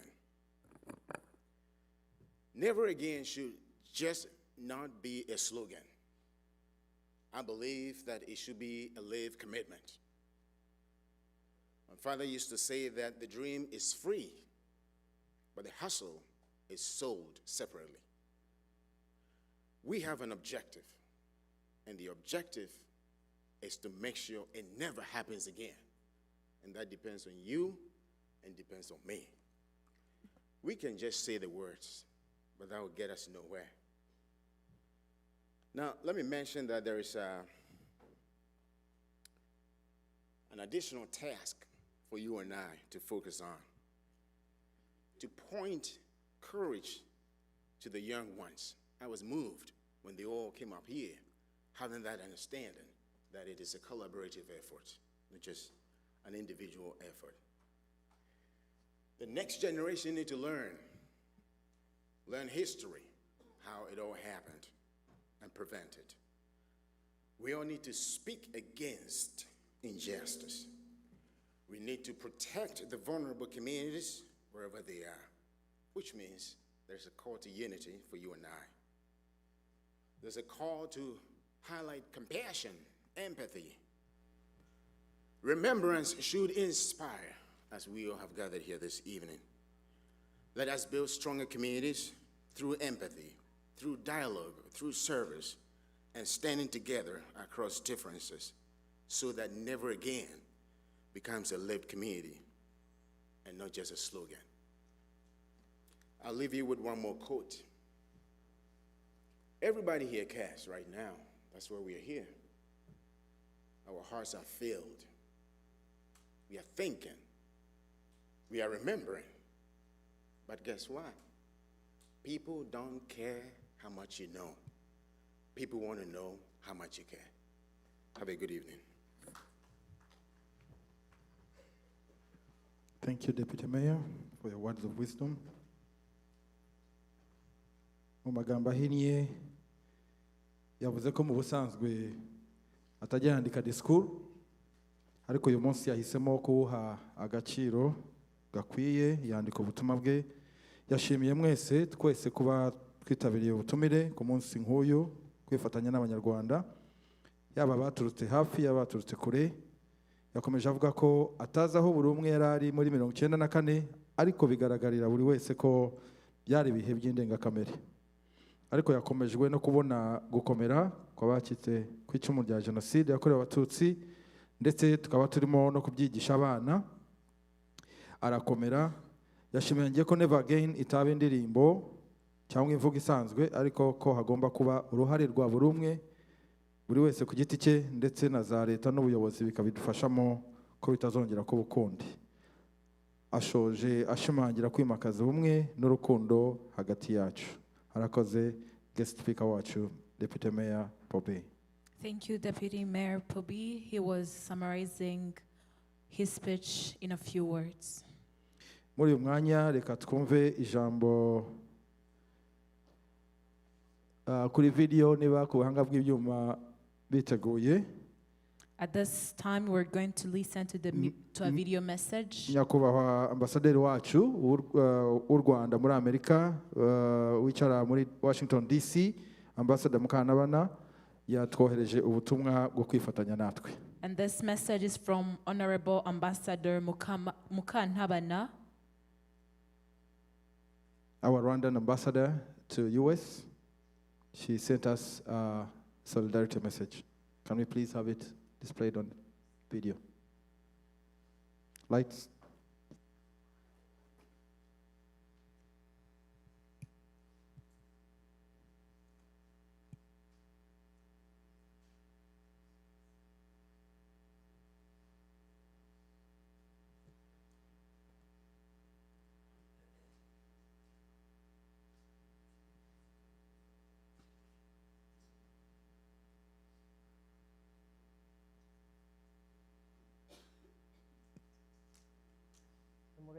Of the 1994 genocide against the Tutsi, Kwibuka 32. Can you start it, please? During this solemn period, the Rwandan community of Washington, Friends of Rwanda, muraho neza, I would have deeply valued being with you in person as we mark the 32nd commemoration of the 1994 genocide against the Tutsi, Kwibuka 32. During this solemn period, I extend my heartfelt solidarity and comfort to each one of you. We gather not only to honor the more than 1 million lives lost, but to stand united in remembrance, in truth, and in purpose. I would like to extend my sincere appreciation to King County Executive Jeremiah Zahalai for proclaiming April 7th as the International Day of Reflection on the 1994 genocide against the Tutsi in Rwanda. We thank you very much, Mr. Zahle, for standing in solidarity with Rwandans, especially those within your jurisdiction, King County. Across the United States and around the world, commemorative events continue to bring our communities together. I encourage you to take part, to honor our loved ones, and to reaffirm our shared commitment to memory, to dignity and resilience. This year's theme, Remember, Unite, Renew, remains a powerful call to action. Remembering is not passive, it's a responsibility. Rwanda's journey from unimaginable tragedy to renewal has been built on unity and resilience, and these values must continue to guide us as we safeguard our future. We must remain steadfast against genocide, denial, and revisionism, and these are not abstract threats. They seek to raise the truth and remind the dignity of victims and survivors. We each carry the responsibility to protect the integrity of our history and to speak with clarity and conviction. Our unity is our strength, and our collective voice is our defense. As we remember, let us also stand closer to one another, offering compassion, presence, and support, especially to survivors and those who continue to carry the weight of loss. To all those organizing and supporting commemoration activities, we extend our sincere gratitude. Your commitment ensures that the remembrance endures and that future generations remain anchored in truth. And to each one of you, your presence matters, your voice matters, and your unity matters. Washington State community, turi kumwe, we are together. Let's continue striving to make never again not just an empty slogan, but a lived reality. I thank you. We thank Her Excellency Ambassador Mukantabana. We love her. She's always with us. We call her our parent. And we also thank her leadership at the Embassy of Rwanda in the US. Turashimira Ambasaderi Mukantabana kubw'ubuyobozi bwe bw'intangarugero, kandi tunamushimira ko akomeje kuduhagararira neza nk'ambasaderi w'u Rwanda muri Amerika. At this moment, allow us katwakire umushyitsi nawe mukuru watugendereye uhagarariye RCA cyangwa community z'abanyarwanda muri Amerika. Nababwiye ko ari mushasha aribwo agitorwa, ndumva iyi ngiyi ariyo event ye ya mbere ashobora kuba agiye guhagararira nka perezida wa US RCA. Herbert Mugume, Nkarivu. At this time, we're going to welcome Arbat Mugume Diego, the president-elect of the U.S. Rwanda community abroad. As I've mentioned to you, he just got elected. I believe this should be his first event as the president of the U.S. RSCA. You're welcome, Arbat Diego. Murakoze. Munyemerere mvuge mu ndimi z'abavandimwe batugendereye. Distinguished ladies and gentlemen, leaders, friends of Rwanda, and as a matter of fact, our friends, as has been mentioned here, survivors of the genocide against the Tutsi, our local leaders, good evening. As we come to the close of this Solomon Kwibuka 32 commemoration, I stand before you with a heavy heart, but then also hopeful heart. It is heavy because remembrance is painful, and it is hopeful because truth survived, Rwanda survived, and our people survived. I'm going to make it really quick here because I know I'm standing between you and the dinner that is on the agenda. But let me recap a few words and points that have been made already. From what I heard Deputy Mayor Poby mention, I mean, it couldn't be said more clear. But in my culture and language, we have a saying that says, words come more clear when repeated. I guess it comes from the law of repetition. I may not have to repeat word for word, but most of the points that have been mentioned here I have to reiterate. Today, we did not merely gather for an event. We gathered for a sacred responsibility. We walked together, we prayed together, we listened to the testimonies here, We honored the names that evil once tried to erase. We lit candles in memory of the lives that mattered.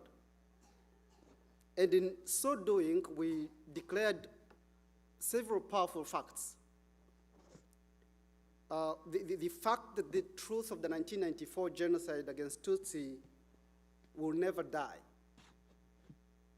The fact that memory will never surrender to denial. The fact that humanity must never become comfortable with silence in the face of evil. Now, Kwibuka is not only about the past.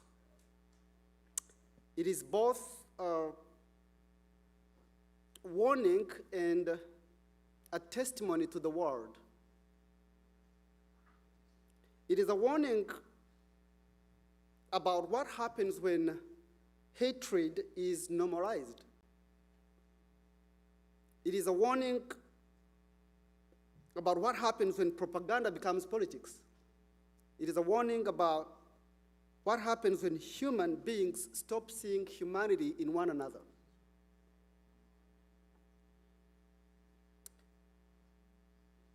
And as a testimony, Kwibuka is a testimony that even after one of the darkest chapters in human history, a people can rise again. 32 years ago, Rwanda was left for dead. The world had abandoned her. Rivers carried bodies, as you heard from the testimonies here. Families were shattered. Children became orphans overnight, and churches became killing grounds. Humanity collapsed before the eyes of the international community. Yet today, Rwanda stands. Not because pain disappeared, not because scars vanished, but because love and courage rose greater than hatred.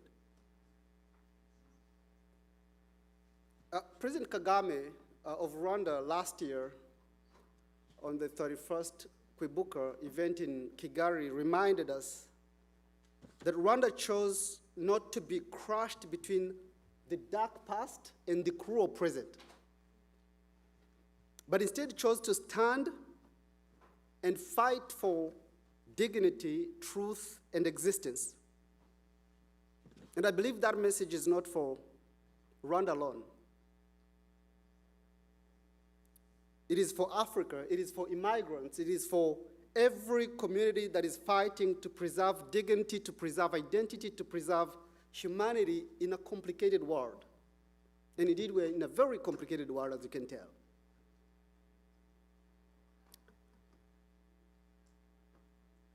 Now, tonight, as Rwandan Americans and our friends here, and friends of Rwanda for that sake, we must ask ourselves, and to echo Deputy Mayor Pobi, what he mentioned here, what is our responsibility in this generation?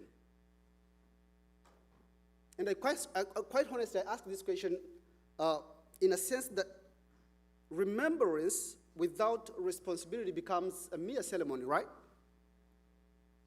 So we've got to have some serious responsibilities out of this kind of events, because you can tell the emotions become so tense with the stories that get shared here. And we can't just step out and walk just like that. So we have responsibilities to take.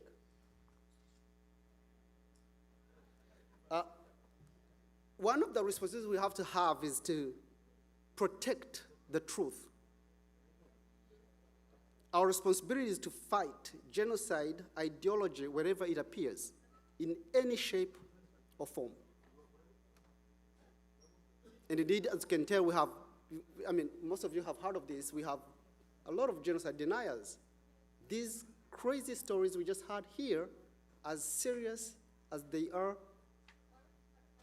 people step out and deny them. Shamefully deny them. It is our responsibility to raise children who know history, who value humanity, and reject division.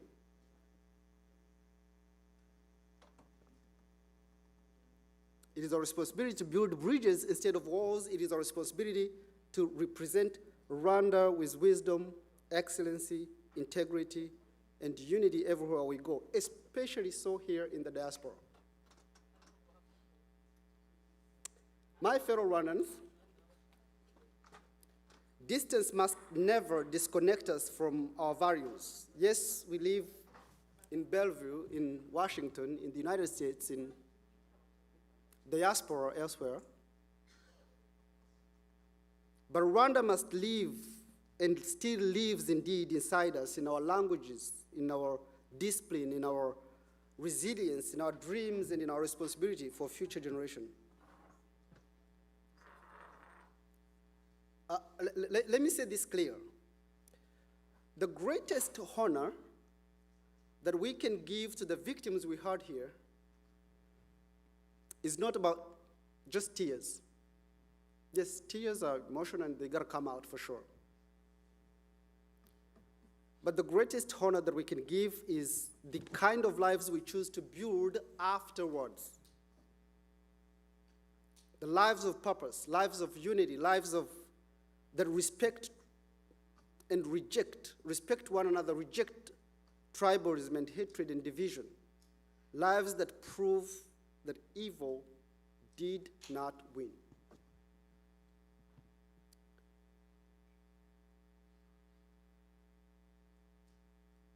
Now, to the survivors among us, Philip, Vestine, and the rest, thank you.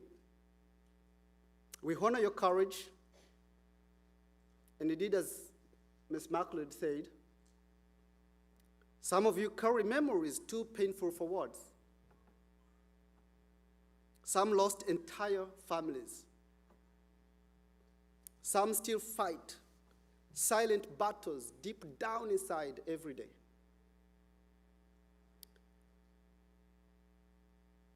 And please note this.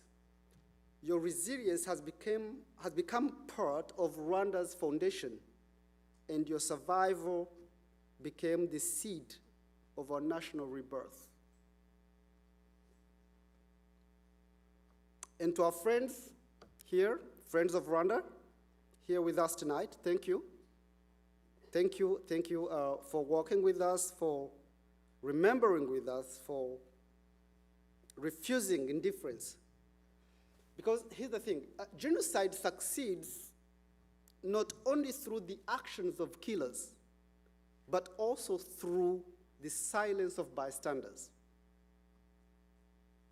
So we thank you for having stood with us. We hear stories and news, great news of proclamations coming out. Thank you, King County. Thank you, many others that have already done this. And thanks in advance for those of you that will do it as well. To the younger generation, especially those that were born after the 1994, Kwibuka now belongs to you. You did not inherit guilt, but you inherited responsibility.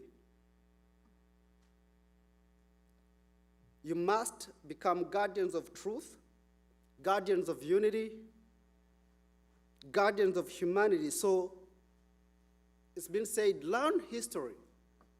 Thank you again, Deputy Mayor Public. Learn history and protect the memory. And never allow social media, never allow politics, never allow ignorance to normalize hatred against any people anywhere in the world. Ladies and gentlemen, one of the greatest miracles of Rwanda is not only simply the fact that the country rebuilt. The greatest memory and miracle that Rwanda presents to the world today is the fact that they chose unity after an unimaginable pain. And this is very extraordinary. The world expected permanent collapse. for sure. And instead, Rwanda became a global example of reconciliation, of safety, a global example of dignity, a global example of women empowerment. It became a global example of cleanliness today. A global example of innovation, of discipline, of visionary leadership. The place that was stinking 32 years ago. It reminds me always, looking at it today, because I was there then, I was about 9, saw what was happening, and looking at what is taking place there, reminds me of this old hymn that Jesus paid it all, but the line of it that says, sin had left a crimson stain, and God washed it all.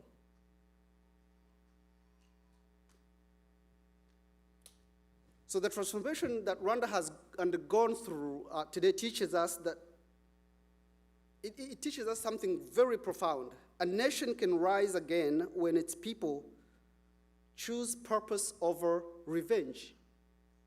When a nation chooses unity over division and a vision over victimhood. As we close tonight, let's leave here with these 3 commitments. First, let's remember faithfully and truthfully.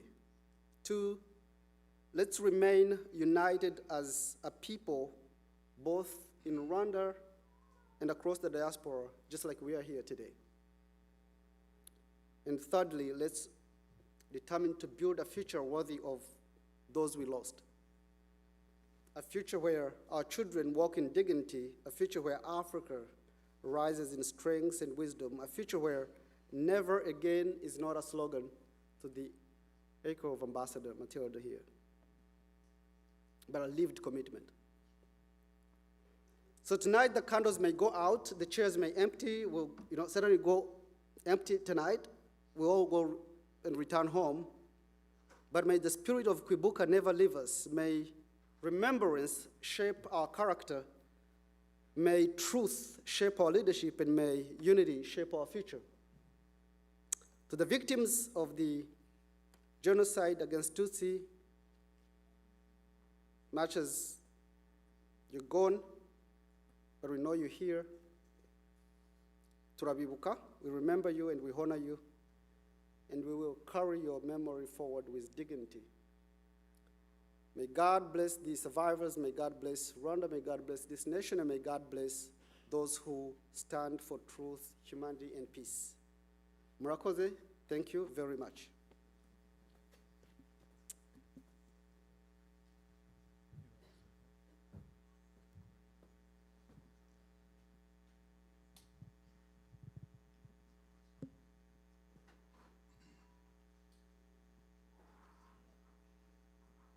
Arakoze cyane umuyobozi wa USRCA muri Amerika. Mu magambo ahiniye mu byo yavugaga, yatangiye bashimira mwese kuba mwaje guhagararana natwe muri iki gihe cyo kwibuka, ashimira abayobozi twese twari turi kumwe duteraniye hano, kandi yongera kutwibutsa ko u Rwanda tugomba kuba ari twebwe turuteza imbere, kuba ari twebwe twongera kurusubizamo imbere kugira ngo rwongere gushibuka. Ikindi yimakaje ni uko kugira ngo twuse ikivi gikomeye cyaba kirusha ibindi byose, ari uko twabasha kubaho ubuzima bufite intego, ubuzima bufite aho twerekeza, ubuzima bufite inzozi. Ikindi akomeza abarokotse jenoside yakorewe Abatutsi, harimo abatubwiye ubutumwa uyu munsi. Dukomerejeho yongeye kwibutsa abavutse nyuma ya jenoside yakorewe Abatutsi ko akamaro kabo atari ukwibuka gusa, ahubwo inshingano zabo ni ukwiga amateka neza y'ibyateye jenoside yakorewe Abatutsi kugira ngo barwanye amacakubiri. Kandi igikomeye muri byose nk'Abanyarwanda nk'uko yongeye kutwibutsa, ni uko abanyarwanda bahisemo ubumwe nyuma ya jenoside aho kugira ngo barwanire kujya kwihorera ahubwo bahitamo ubumwe. Rero yarangije yongera kwibutsa ko amahanga yakongera agashibuka mu gihe twese duhisemo kwiteza imbere aho kwibanda nanone mu kwihorera muri ayo macakubiri, kandi yongera gukomeza abazize jenoside yakorewe abatutsi. Murakoze. Thank you, Alice. At this point, we've come to the end of our evening of commemoration, but we're not sending you home without a meal. In our tradition, we share meals as a sign of hospitality and respect. But of course, I will kindly remind you that as we share a meal, we are here to honor and remember our loved ones that we lost. So, kandi ubwo tugeze ku musozo wo kwibuka ku inshuro ya 32 hano muri Washington State. Rero ubwo dusoza ntago tubaherekeza ntacyo tubahaye, hari amafunguro tugiye gusangira twese. yeah, so if you have any allergy or restrictions, please let the chef know. He will be standing at the front. Just let him know you're well catered for. Otherwise, enjoy your meal and let us continue honoring and remembering our loved ones. May God bless each of you. We've blessed the dinner. And thank you again for standing with us. Thank you. Kandi niba hari amafunguro ushobora kuba utarya, hari umuntu uza kuba uhahagaze imbere yaho, ushobora kumubaza ese ni iki kiri muri ayo mafunguro akaba yabikubwira. Kandi nanone turabashimira yuko mwaje kwifatanya natwe no guhagararana natwe. I have my two sisters here, Yvonne. They are going to guide you, starting with the front tables. We'll go through this side, and then we'll come back through that side. Dufite bashiki bacu hano bagiye kutwereka aho tugana. Turahera kuri aya meza y'imbere, bagende batuyobora batwereka aho dufata amafunguro. Thank you so much, and may God bless each and every one of you. Thank you for coming. Murakoze kandi Imana ibahezagire mwese mwabanye natwe uyu munsi. Technical team, please continue playing commemoration songs. Murakoze. Imana ibahe umugisha.